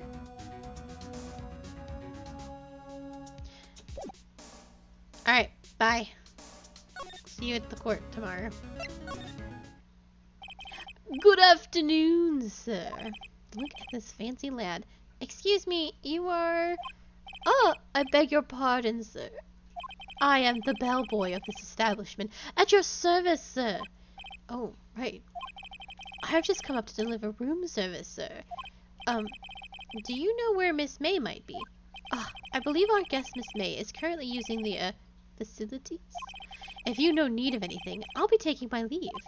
Please stay as long as you like. Enjoy. Yeah. Wait, no, hey! Why does it seem like every time I come here, I end up embarrassing myself? Wait, now's my chance to snoop around a bit.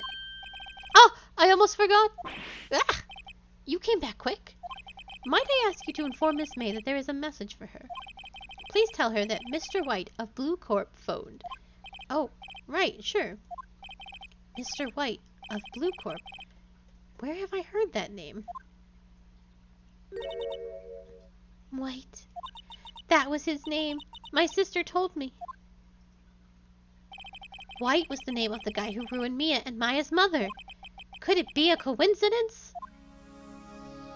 Well, look at that thing now. There's a screwdriver sticking out of that half-open drawer. Now's my chance to see what's inside. What do we have here? A wiretap. What would a woman like her be doing with such a thing like this? I feel like maybe this is a crime. And illegal evidence. I don't know about the law at all. But I feel like maybe this thing we just took from that drawer right there, maybe that's a crime. There is definitely something suspicious about this Miss May. Why would she have something like this in her hotel room? There's a story behind all of this, I know it. Alright. I'll be using this bit of evidence in tomorrow's trial, that's for sure. For Maya's sake. I'll get to this woman's bottom. Wait, I mean, you know what I mean. Oh, bellboy, still there? Uh-oh, time to scram. I look forward to tangoing with you tomorrow, Miss May. In court.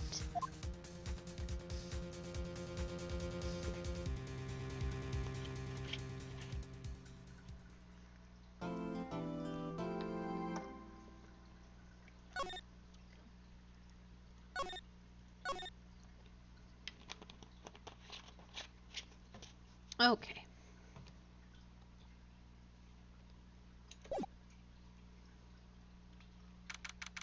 September 7th, 10 a.m., District Court, Courtroom Number 1.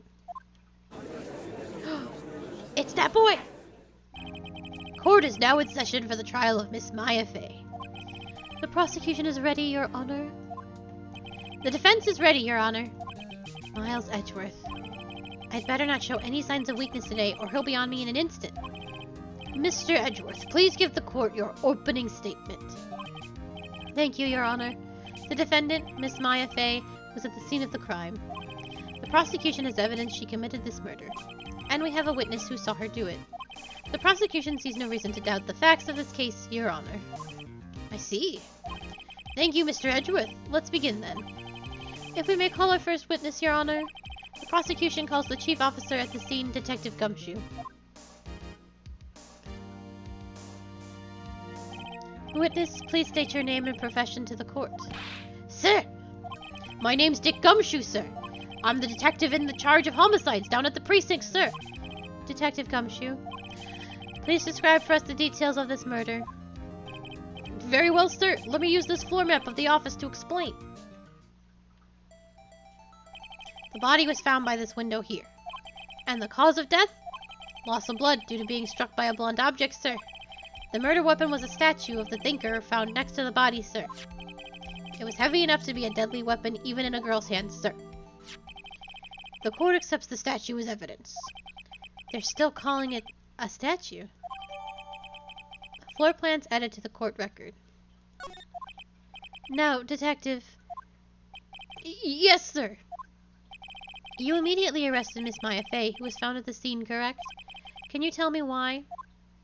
Yes, sir. I had hard evidence she did it, sir. Detective Gumshoe, please testify to the court about this hard evidence.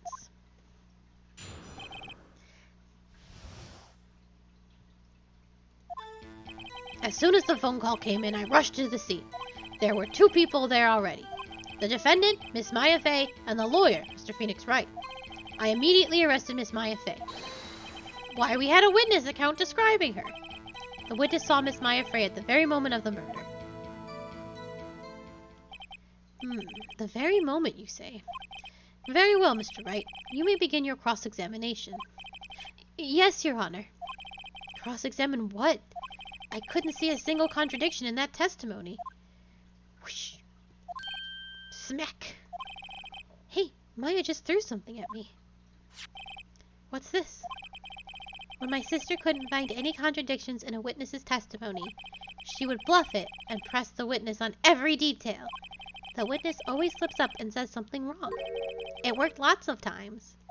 I should have expected Maya would know some of her sister's tricks. Alright, let's give this a try. Something the matter? No, Your Honor. I'd like to begin my cross-examination.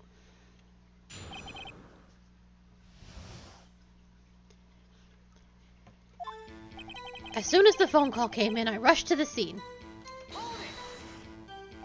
Who did you say you got the call from? Hey, pal, don't play dumb. You know who. The call was from a customer of the Gatewater Hotel, right across the crime scene. Okay. I pressed. Not sure it did much, though. Right. Please continue. There were 2 people there already. Detective Gumshoe, how long would you say it took between your receiving the phone call and your arrival at the scene of the crime? Right. I'd say it was about 3 minutes. That's pretty fast. Our motto this month is quick response. That's how I got there before the killer got away. Indeed. So, tell us who the 2 people you found on the scene were. Yes, sir. The defendant, Miss Maya Fey, And the lawyer, Mr. Phoenix Wright. Only this one. Are you absolutely sure it was us? Phoenix Wright. Listen, pal, your dumb act will only get you so far. With her funky hippie clothes and your spiky hair, you two stand out like suspicious people at a crime scene. Well, he does have a point about her. She is pretty unmistakable. I should pick my points to press with a little more care. I immediately arrested Miss Maya Fey. Why is that? What's your reason? Why, we had a witness account describing her. The witness saw Miss Maya Fey at the very moment of the murder. I can't see a single contradiction there. I'll just have to take Maya's advice and press him on anything suspicious. As soon as the phone call came in, I rushed to the scene. Oh wait. 2 people there already. The defendant, Miss Maya Fey, and the lawyer, Mr. Phoenix Wright. Why, we had a witness account describing her.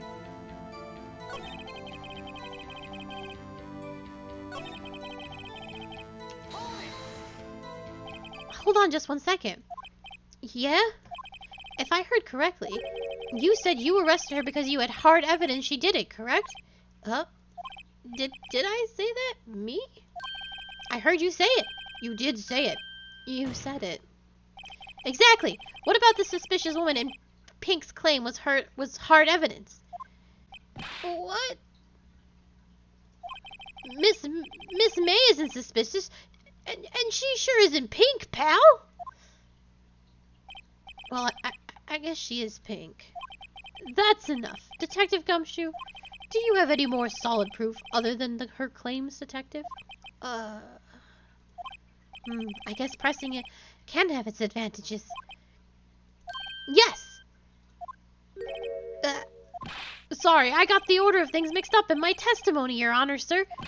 There's something I should have told you about first, Your Honor. Very well, Detective. Let's hear your testimony again.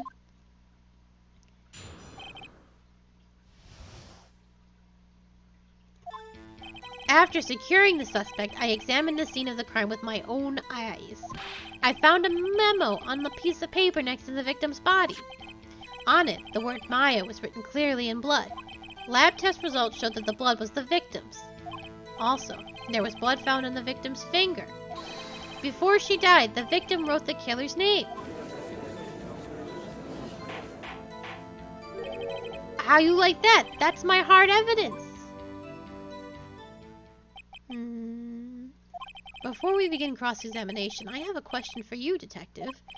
Your Honor, why didn't you testify about this vital piece of evidence for the first time? Oh, I know. I'm real embarrassed I forgot about it, Your Honor, sir. Try to be more careful. Very well. The defense may begin its cross-examination.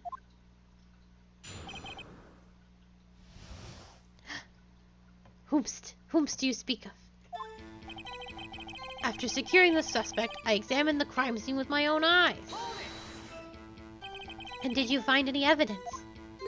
Now, don't jump the gun on me, pal. Just listen, I'm getting to the good part. I got a bad feeling about this.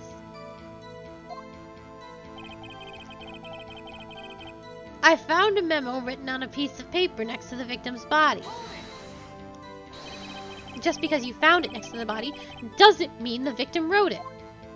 Oh, then who did write it, smarty pants? Who?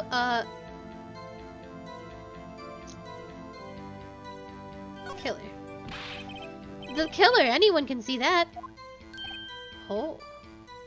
You're saying the killer wrote her own name. Buddy, please. She was framed. Hold on. If that's the case, where's your evidence? Look at this smug motherfucker. I guess that was a bit of a tall order for you. Those without evidence shouldn't open their mouths, Mr. Wright. Yeah, pal! Ugh. I don't want to get... You can lose the game by being a clown, so I have to be careful.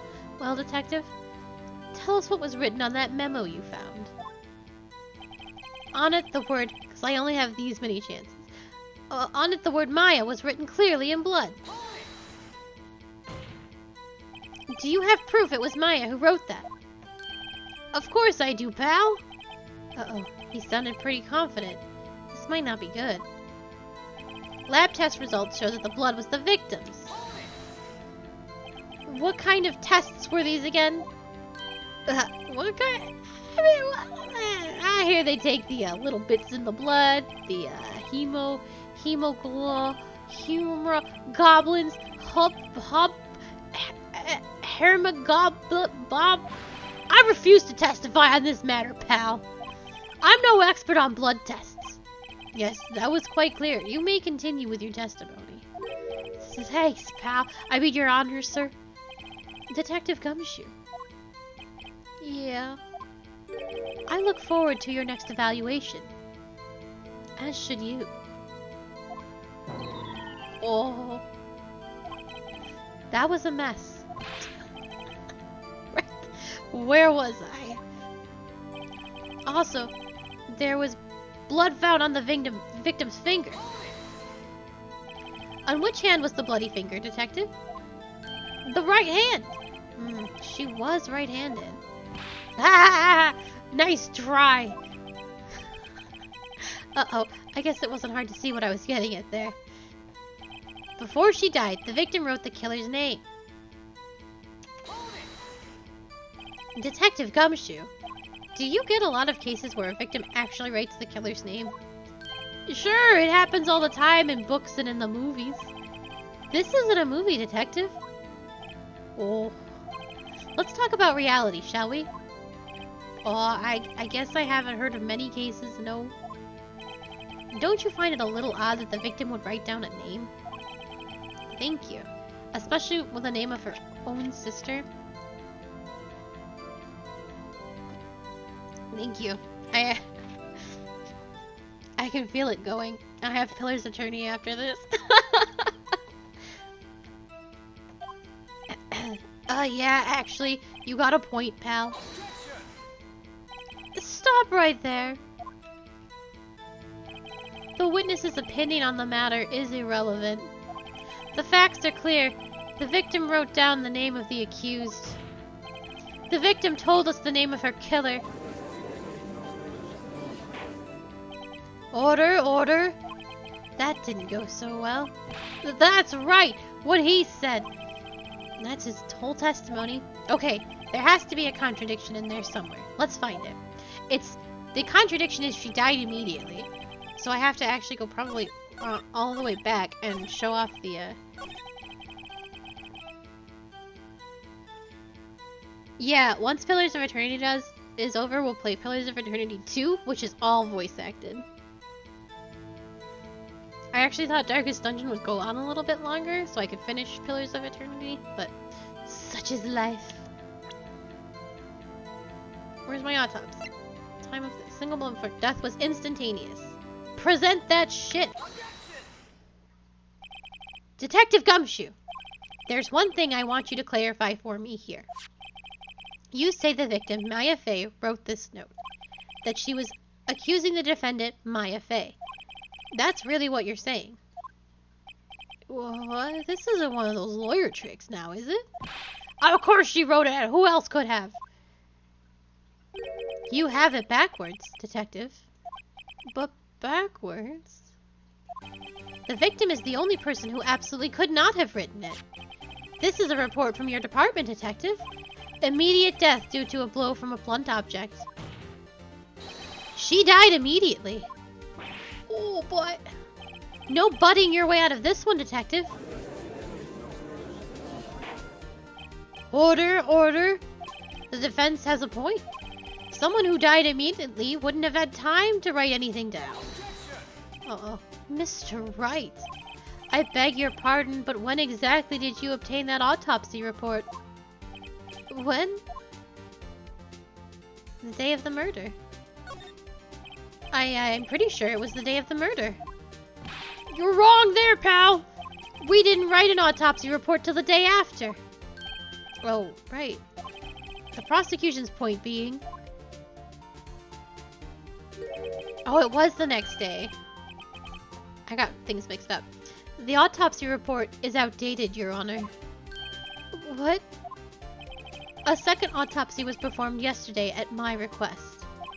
Death was almost immediate due to a blow from a blunt object.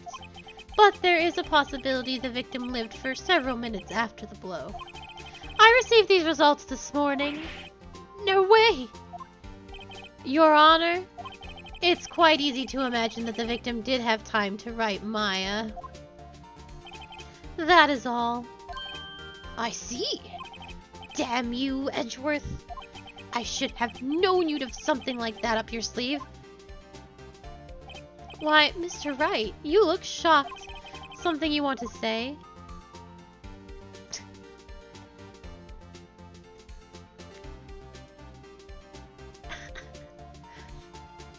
Man just gave a bow.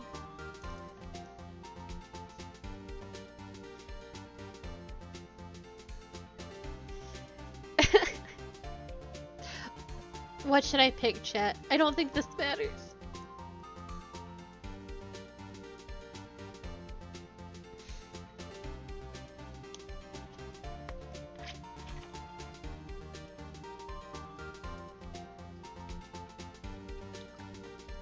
They're all very mean. The detective?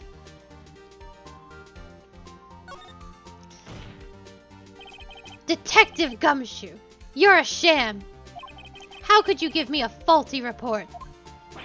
Oh, I thought... Detective Gumshoe. Hello, Zeb. Oh. I'm disappointed in you handing him the wrong report like that. This is mean. I'm sorry, sir. You are at fault, detective. This isn't going to look good on your evaluation next month. Oh, but... Your Honor, I submit this report to the court. I'm glad. Understood. The court accepts the evidence. Well, Your Honor, the evidence strongly suggests the victim was identifying the killer. I suppose that's the obvious conclusion, yes. Darn, this isn't going good. The prosecution would like to call its next witness. This poor, innocent girl saw the murder with her own eyes. Let the witness, Miss April, take the stand. Exactly what part of her innocent is innocent?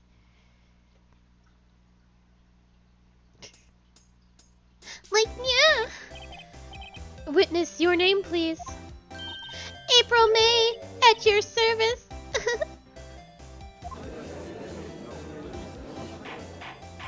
Her boobies bounced. Order and introduction should not require any reaction from the crowd. The witness shall refrain from wanton winking. Oh, Your Honor! This is not good. She's already captured the heart of every man in this courtroom. Tell us, where were you on the night of September 5th, when the murder occurred? Gee, I was, like, in my hotel room. I checked in right after lunch. And this hotel is directly across from Fay & Company law offices? That's right, big boy. Please testify to the court about what you saw. She called Edgeworth a big boy. That man's a twink. It's a twinky man. It was like 9 at night, and I looked out the window, you know? And then, oh, I saw a woman with long hair being attacked. The one attacking her was that mousy girl sitting in the defendant's chair. Then the woman, like, dodged to one side and ran away. But that girl, she caught up to her and she hit her. Then the woman with long hair, she kind of slumped.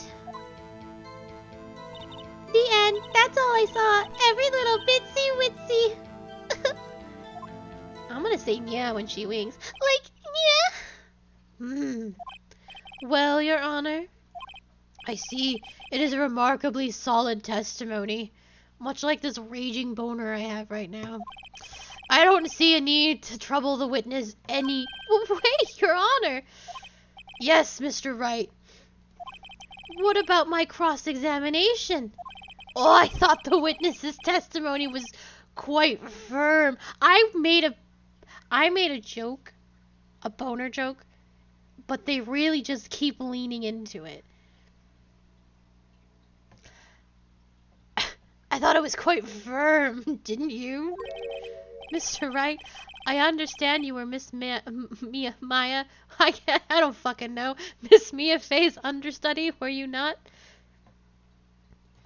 You must know her techniques well.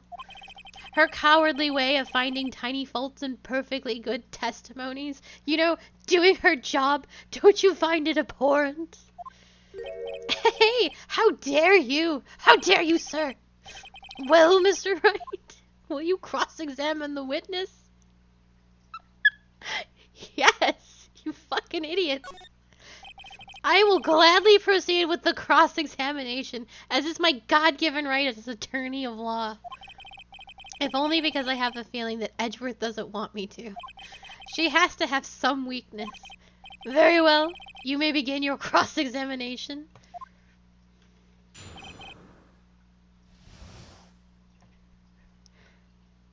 God, this game is fucking wild. It was like 9 at night, and I looked out the window, you know? And then, ooh, I saw a woman with long hair. Oh, I'm like forgetting my job. I just get really into, like, yeah. Why did you do that? Why? Like, why what? Why did you look out the window? Were you expecting to see something? Thank you for the sippy. Oh, well, gee. What? That's it? She can't get out of this question that easily. I sort of, you know... like, yeah? I had a feeling. Well, I have a feeling she's trying to avoid the question. Maybe I should press a little harder on this one. Yeah! Go harder! Go for it, Phoenix! Let's see how far I can run with this. Surely you must have had a reason to look out your window at that time of night. Uh-oh! Mr. Wright, I will not have you badgering my witness. Badgering? You insist on needling her with these trivial questions. You just keep pounding away at this poor, innocent woman. I really don't think it should be allowed.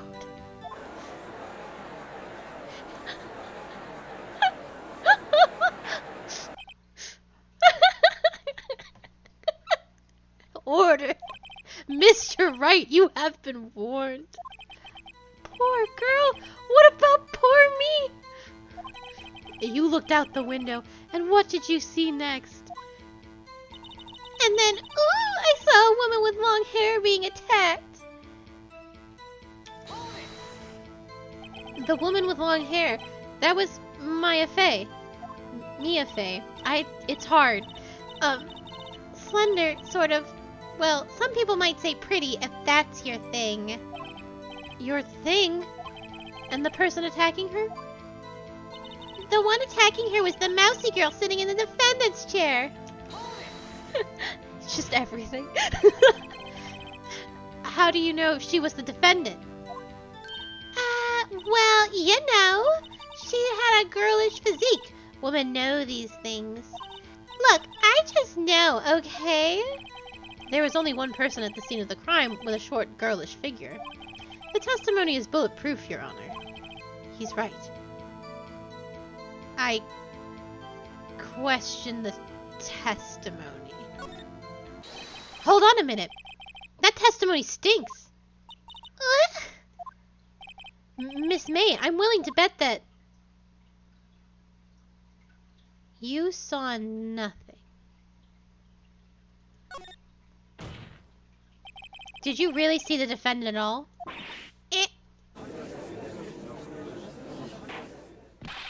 Mr. Wright, what's the meaning of this? Yeah, what is the meaning? Somebody tell me because I'm clueless about this, I mean. Okay. If you had really witnessed my client, Maya Fey, you would have noticed her clothes before noticing her physique. No one wears clothes like this on a daily basis, except her. And I'm no expert on fashion, but her hairdo looks far from normal to me. However, the witness's testimony mentions neither of these things. The testimony is bogus. But... Still, we don't know if she was dressed that way the night of the murder. She was, Your Honor. I saw her. And so did Detective Gumshoe. What do you say to that, Miss May? What do you say? What are you trying to say, you mean lawyer? I saw what I saw. I just didn't think all that trifling little details were necessary, darling. Miss May, the court would like you to remind you to please omit nothing in your testimony. I'm sorry, Your Honor. I'll be a good girl, I promise. Yeah. Your testimony again, if you would. Damn, I almost had her. Man, I wish I could boing my tits and get my way out of literally anything. The world doesn't work like that. I did see everything, I did. The victim, the woman dodged the first attack and ran off to the right. Then, the girl in the hippie clothes ran after her. And she hit her with that weapon. I saw it, I did. That clock, the kind of statue-y clock, the thinker, I think. Well, does the accuracy of my report not startle you?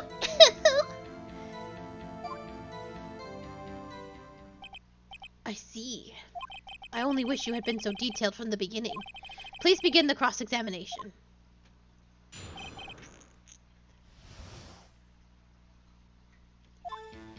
I did see everything. I did. So, you saw me then, too? Of course!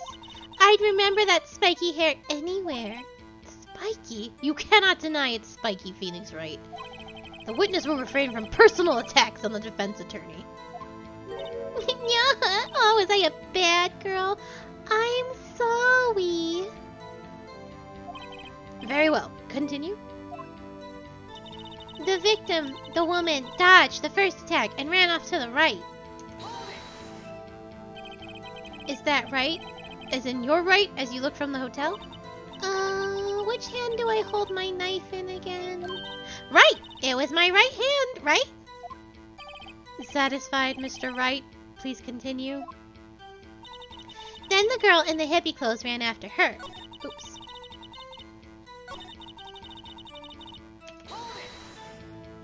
How convenient for you to remember her hippie clothes. That's what she was wearing. Oh, and her hair was all done up like a bun. What happened then? And she hit her with that weapon. I saw it. I did. Where did this weapon come from? She picked it up from the desk. I see. What sort of weapon was it? That clock. The kind of statue-y clock. The thinker, I think. A clock. Didn't this come up in another testimony recently? Well, don't look so sour, Mr. Lawyer. You can't win them all. No, but I have a feeling I'm onto something now.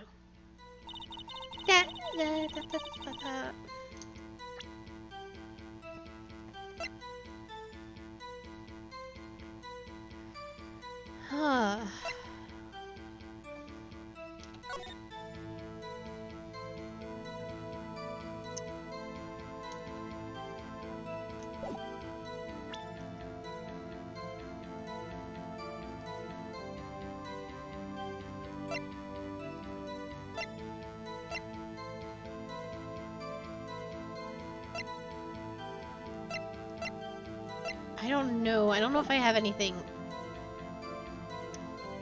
Well, that's all there is.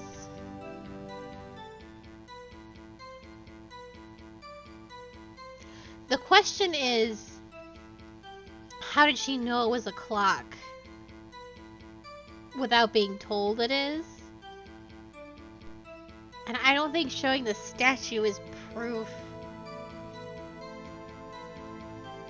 But I have to present something here.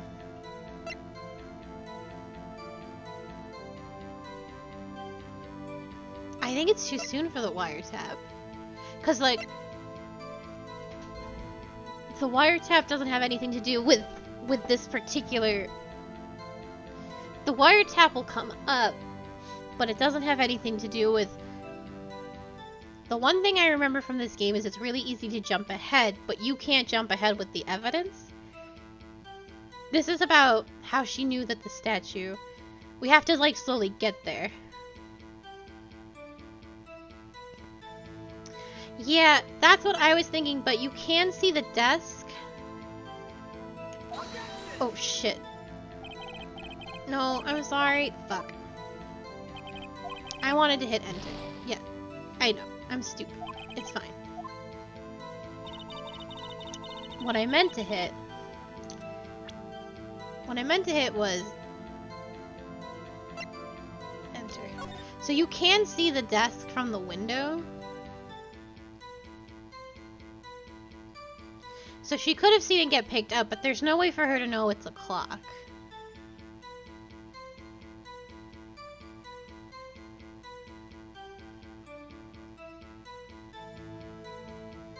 Even... It's hard to say. I'm gonna present the statue, because it's the only thing that makes sense right now. It looks like a statue, but it's actually a clock. Yeah. Miss May, what you said just now was quite revealing. Revealing? Oh, you'd like that, wouldn't you? Naughty Mr. Lawyer. You just said that this statue of the Thinker was a clock, but there's no way of knowing that just by looking at it. Another person in much the same position as you recently called this a clock too. And he was found guilty of murder. Order, order. Miss May, can you explain how you know this was a clock? Oh. The witness saw the murder with her own eyes. That's all that's important here. The defense is trying to confuse the issue with trivial concerns. Yes, yes, of course. You will withdraw your question, Mr. Wright. But questions are all I have, Your Honor. And as you may recall, I've caught murderers with these questions before. Well, only once. Objection sustained. You may continue to question the witness. Oh, that was close. If he stopped me there, the trial would be over. Oh, what? So what happens now? What happens now is you answer my question. How did you know it was a clock? What? Because I heard it. Yeah, I heard it say the time. So you've been to the law offices of Faye and Company? No. Oh, hey, I didn't say that. Why would I go there? I heard it from my hotel room. The law offices of Faye and Company, where the murder took place, is very close to the hotel. She could easily have heard the clock. This is some bullshit. Well, Mr. Wright, are you satisfied? No, Your Honor. I can't give up now. The clock doesn't have clock parts in it. It's in the recorded conversation. I can't give up now. I'm not satisfied because it couldn't have rung. Your Honor, members of the court, it is inconceivable that the clock in question rang. It's empty. That clock is missing its clockwork. Oh, how could you possibly? Just take a look, right now. Oh. See anything interesting, Your Honor? It's as the defense says. This clock is missing its clockwork. It's quite empty. Mr. Wright, would you care to explain to the court the meaning of this? It is as you can see. The clock was empty. It couldn't have rung. Therefore, this witness is a big, fat liar. Fat! Well, Miss May? Tisk, tisk. Quite a show you've put on for us, Mr. Wright. He knew the clock was empty. Somehow, he knew! I'm afraid you've forgotten one thing, however. Indeed, the clock is empty. As you say, it can't ring. However, we must ask when the clockwork was removed. If it was after the witness heard the clock, then there is no contradiction. That's true. That is a possibility. The clock might have been emptied after she heard it. And that is exactly what happened, Your Honor. Well, Mr. Wright, can you prove when the clockwork was removed? I can. It's in Maya's phone. Impossible, of course. And Edgeworth doesn't know this because Gumshoe didn't check the recordings and only wrote down phone calls and then gave us the phone back. So Edgeworth is lacking critical information. He wouldn't go down this line of questioning if he had any idea, but Gumshoe really fucked his nuggies.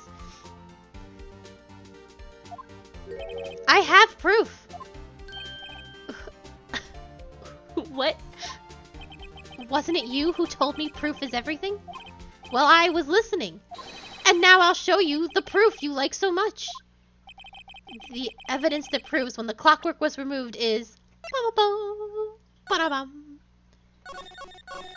I didn't mean that. I want to, actually.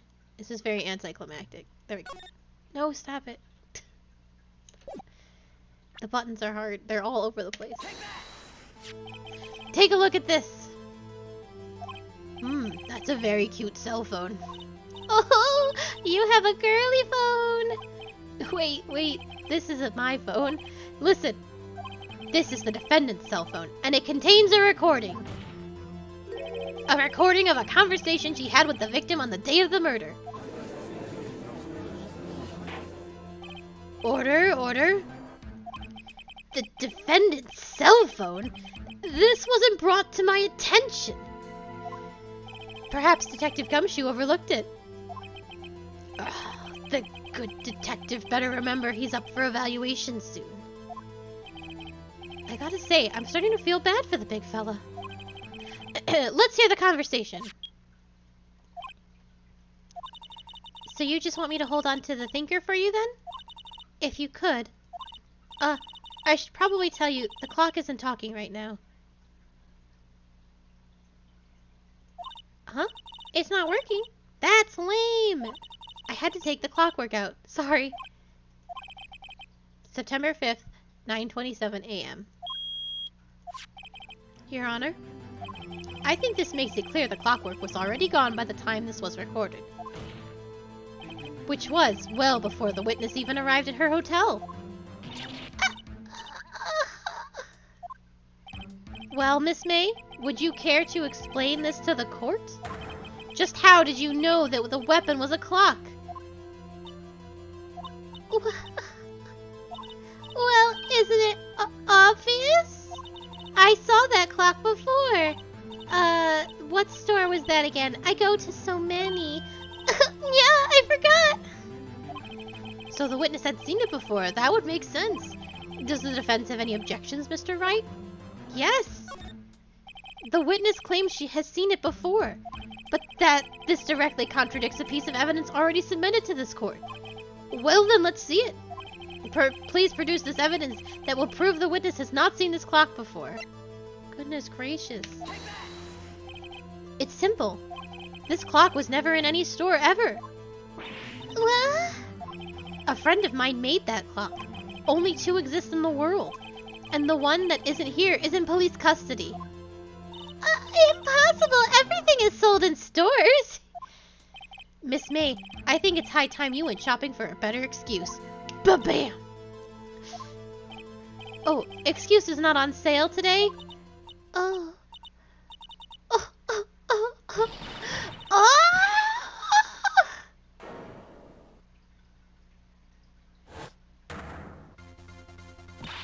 What's it to you, porcupine head!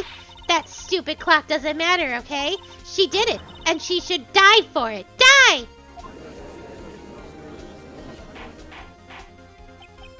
Whoa!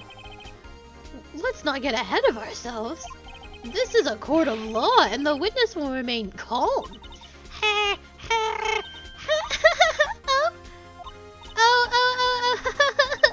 Silly me. Did I, like, lose it? I guess I did. Scary. Miss May, let me ask. Tell me, how did you know the weapon was a clock? Oh dear. Does the defense have an opinion on this behavior? Okay, this is it. Yes, Your Honor. Allow me to explain how I see the truth of the matter. Miss April May, you knew the weapon was a clock because you had heard about it.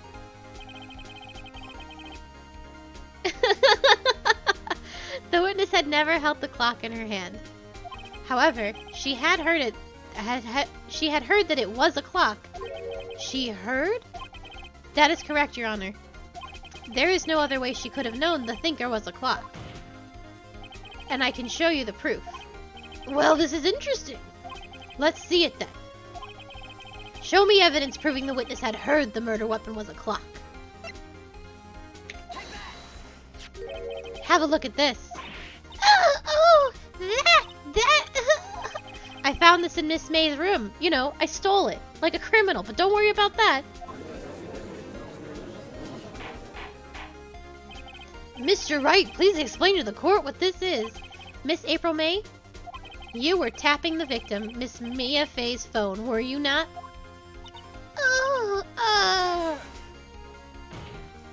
Your Honor, this is irrelevant. I'm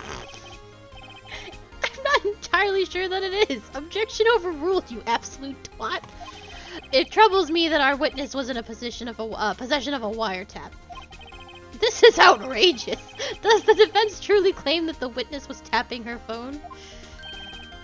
Absolutely.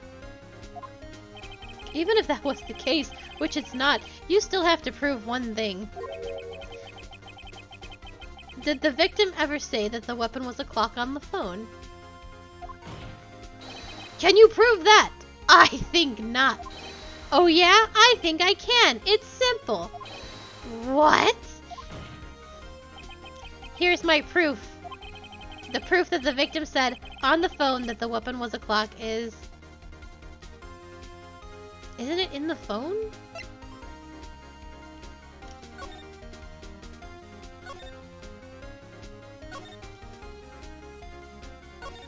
Wait. Wait, what's up? You haven't called in a while. Actually, again, what's it this time? It's a clock. It's right fucking here. It's made to look like the statue of the thinker.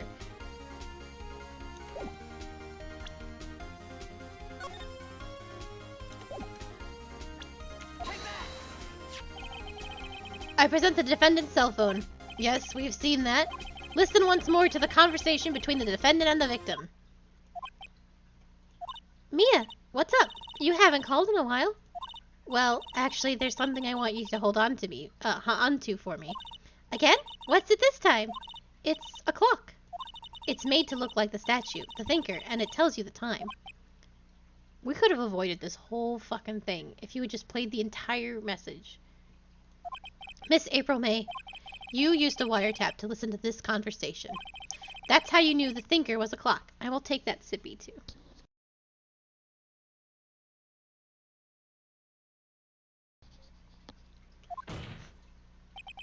Am I wrong? Objection! Your Honor, this is ridiculous.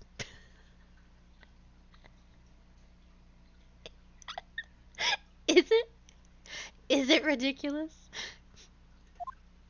Your Honor, look at the witness's face. Does she seem amused to you? Does she look entertained?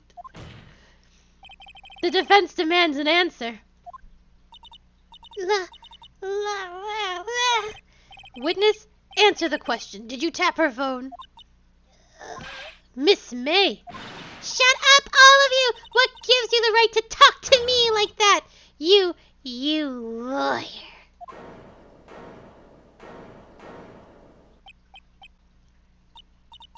It's not fair! All of you ganging up on me like that. Oh, I'm the bad girl. Is that it?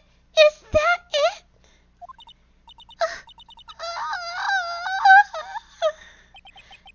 That did it. The court's seen the real Miss April May now.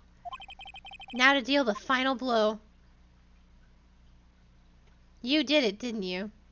Well, she didn't. But I'm gonna accuse her. Miss May. What is it, you little shrimp? Talk to me in that tone of voice, will you? You killed her, didn't you? Order. There will be order. What? How can you possibly say that? Are you mad? All I did was a little wiretapping. Oop. So you admit you tapped her phone? But wait. I didn't do anything bad like murder. I'm a good girl. Really? Can you prove it? No way can she prove it. You think you're so smart, Mr. Lawyer? But I can prove it, and I will. You can't be serious. No way. Wait, I say, wait! Oh, and I assure you, I'm serious, Mr. Lawyer. Okay, so, the killing happened around 9 at night. Why, that's just when I was getting room service from that sweet, sweet bellboy. Room service? Iced coffee, I believe it was, at 9 o'clock at night? My girl! That's exactly how you live your life. Iced coffee, you know, like normal coffee, but cold. If you don't drink it quick, the ice melts, and then you have regular cold coffee. Iced coffee? Yeah, you think I'm making this up? Ask the bellboy. Ergo, the witness was not on the scene at the time of the murder. So where does that leave us? In my great displeasure to inform you that the witness appears to have been tapping the victim's telephone. I'm shocked and appalled and had no idea this was the case. However, that is separate crime with no bearing on the current case whatsoever. Her testimony stands. She saw the defendant, Maya Fey, commit murder. No, they're going to let her just walk away? There's no way I can win this unless I tie Miss May to the murder somehow. Well, does the defense have anything to say? Well, come on, think of something. That's true. They were probably porking. If I'm gonna be because the timeline doesn't make sense anyway. Mia was already whatever. She was dead. And then we saw, I don't know how Phoenix isn't pointing this out already, because she was already dead, and Maya was crying on the floor next to her. We walked in and looked around for a while, and then April May was like, oh my god, yeah, murderers! So she was like way delayed in that telephone call. She didn't see fuck all. She was definitely banging the bellboy. Definitely. The defense would like to call the hotel bellboy as a witness. There's something suspicious here, and I'm going to get to the bottom of it.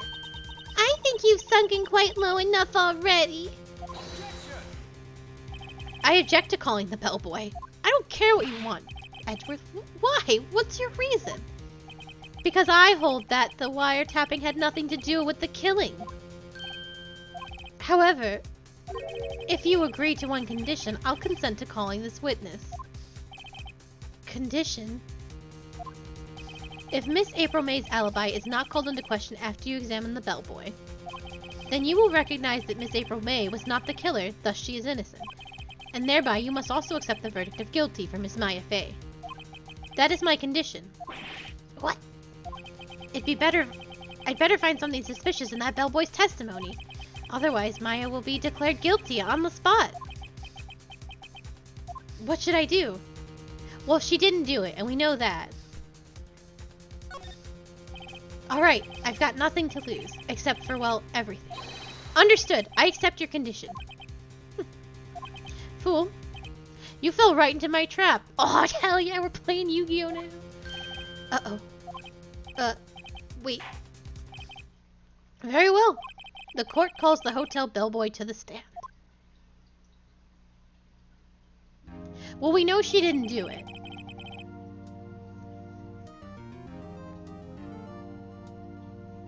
That's the real thing we have to figure out. Did this bellboy give her more than iced coffee? That's the real questions. I believe we're ready for the witness to testify. He certainly does look like a bellboy. Yes, sir. I received your summons in the middle of work, sir. I'm happy to be of service. That t-shirt looks rather heavy, so without further ado, the witness may begin his testimony. Very good, sir.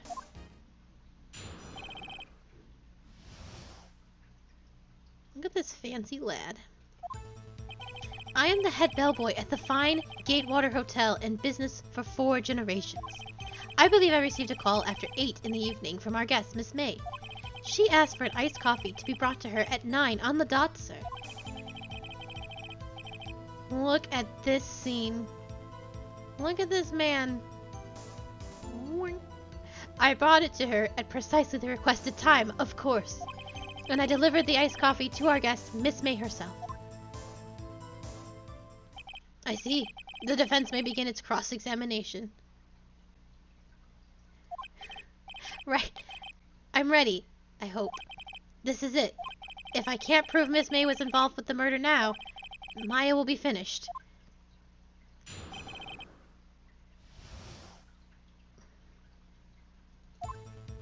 I am the head bellboy at the fine Gatewater Hotel in business for 4 generations. What exactly is it you do at the hotel? Phoenix Wright, he's a fucking bellboy. Why, anything required of me, sir. I check in guests, I check out guests. I clean rooms, I make beds. I even deliver room service, sir. I checked Miss May in personally. Are you always so prim? Mr. Wright, you will refrain from asking frivolous questions. I believe I received a call after 8 in the evening from our guest, Miss May. Are you sure it was Miss May on the phone? Absolutely, sir. I'd recognize those nyas anywhere. How can you be so certain? I checked Miss May in personally, sir. Not only did I see her in all her stunning radiance, but I also heard her voice. And then I saw them. And I... This game is horny. It's like surprisingly horny. I saw them titties, and I have not been the same man since.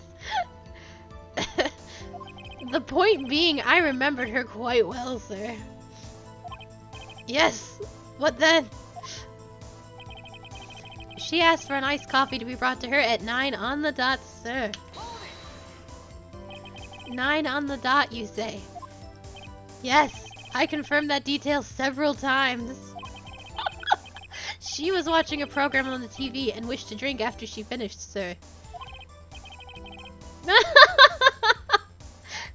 9 on time of murder. The time of the murder. 9. Got it. I brought it to her at precisely the requested time, of course. Precisely 9, then. Precisely, exactly, and most definitely, sir. 9 p.m. How can you be so sure? Miss May was quite insistent that it be brought then. Oh, bellboy, tee-hee, nya-nya. I'd like iced coffee at 9 p.m. Something like that, sir. Therefore, I knocked on her door at the crack of 9, sir. Why would she be so particular about the time? And I delivered the iced coffee to our guest, Miss May herself. You are sure it was Miss April May herself? Oh, absolutely, sir. Absolutely. Yes, sir. As in, so very absolutely, sir. It's an endearing mannerism of mine. How come you're so very certain? Well, when I brought the room service, sir.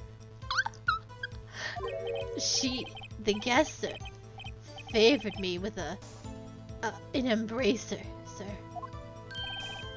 Embracer? Is that French for embrace? It's French for kiss, sir. But not a French kiss, sir. More of a peck on the cheek. Why would she have done that? I believe perhaps she has momentarily been swayed by my prim demeanor, sir. It was a moment I shall never, ever forget, sir. Sounds pretty fishy to me. Yeah, I don't think it was just a kiss. I think our Miss May was up to something and wanted the bellboy to remember her. It's no good. There's nothing there. Is that it? Tisk, tisk. Finally, you understand. This bellboy has absolutely no reason to lie. Now, if you have any decency, you will end this rather tedious cross-examination here. It was a bit tedious. The witness may leave the stand. Wait! I can't let this happen. Wait! Please wait. Yes? Does the defense have something to add? One last question. Let me ask one last question. Your Honor, I must object. This charade of justice has gone on long enough. Now, Mr. Edgeworth. Alright, Mr. Wright. I'll give you one more question. That's all. Okay. This is really it now. This is my last chance. What do I ask him about?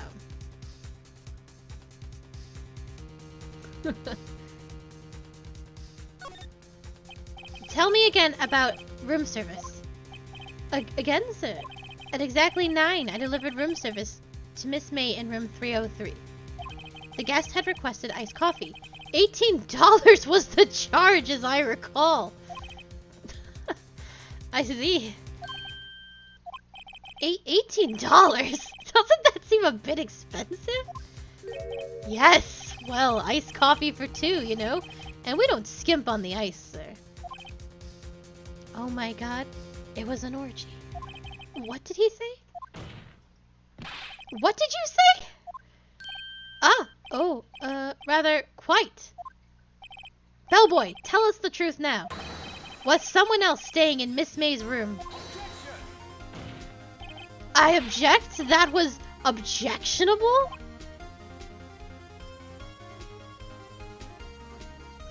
Objection overruled. The witness will answer the question.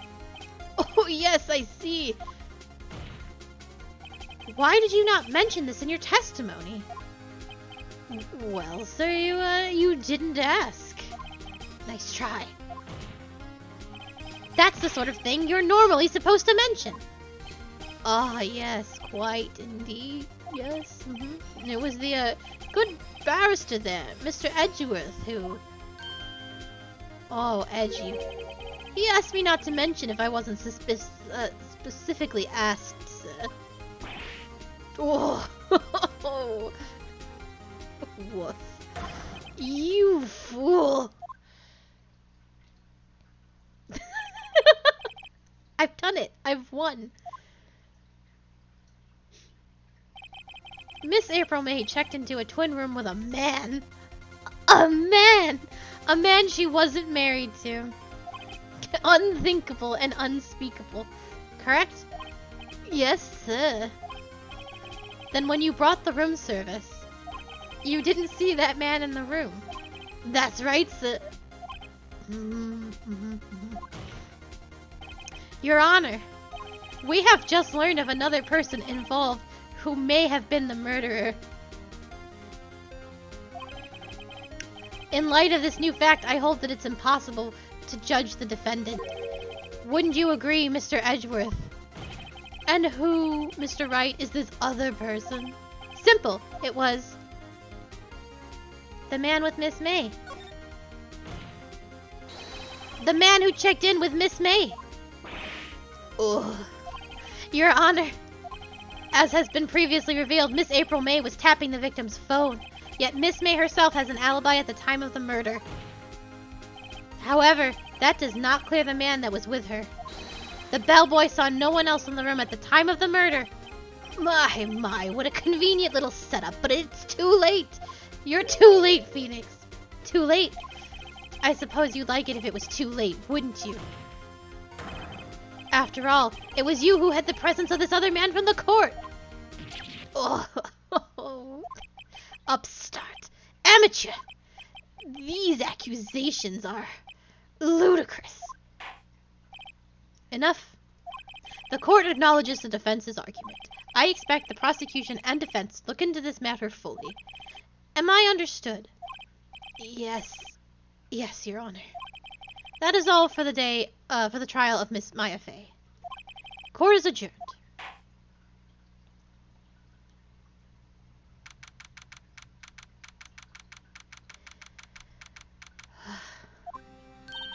Mr. Wright, you were amazing in there. Really? I think I might be your newest fan. Oh, I was just doing my job, you know. Illegal shit. Then again, that other attorney was pretty cool too. That face of his, with his eyes wide and trembling lips. It sent shivers up my spine. Oh, if you say so. So what happens with me? Do I get to go home now? Well... No, I don't think so. Oh, good night, Zeb. Not yet. Oh, I see. But I got a great lead in today's trial. A lead? That man with Miss May. He's the key. Oh, I get it. What happened to Miss May after that, anyway? I heard they arrested her. I guess she's learning her charms won't work everywhere. She's probably at the detention center now. I may have to go down there later. Anyway, this case is far from closed. Yes, sir! I'm going to find out more about this man. Do you think he was the one who... Maybe so. Sis... Don't worry, I'll find him by tomorrow, I promise. I'm counting on you. I asked for a full record of April May's testimony. I thought it might come in handy during the trial tomorrow. But now that I have it, I'm not so sure. Most of her testimony was all lies. In fact, there's only one part that hasn't been stricken from the record.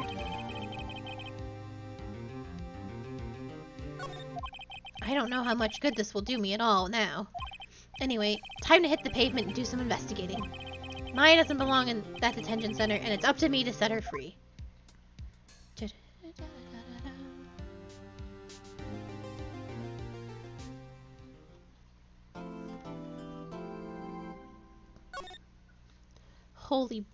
Holy beans. That's about probably as far as I can go today. I don't think, because now we have to do a whole investigating thing, I think, like before, and that's going to take, it's going to take longer than 15 minutes. Thank you so much for being here. This was a lot of fun. This game is absolutely bananas. It's very funny, and it's very good, and it's quite horny, and I love that. I love that about this game. I will be back. My voice is gone forever. I will be back with more Phoenix Wright. I know, it's very good. I'll be back with more Phoenix Wright Ace Attorney tomorrow at 2 p.m. EST, but I will be back in an hour and 10 minutes with Pillars of Eternity, which we will be hitting endgame with, maybe? I'm hoping we can finish that game up this week. But who fucking knows?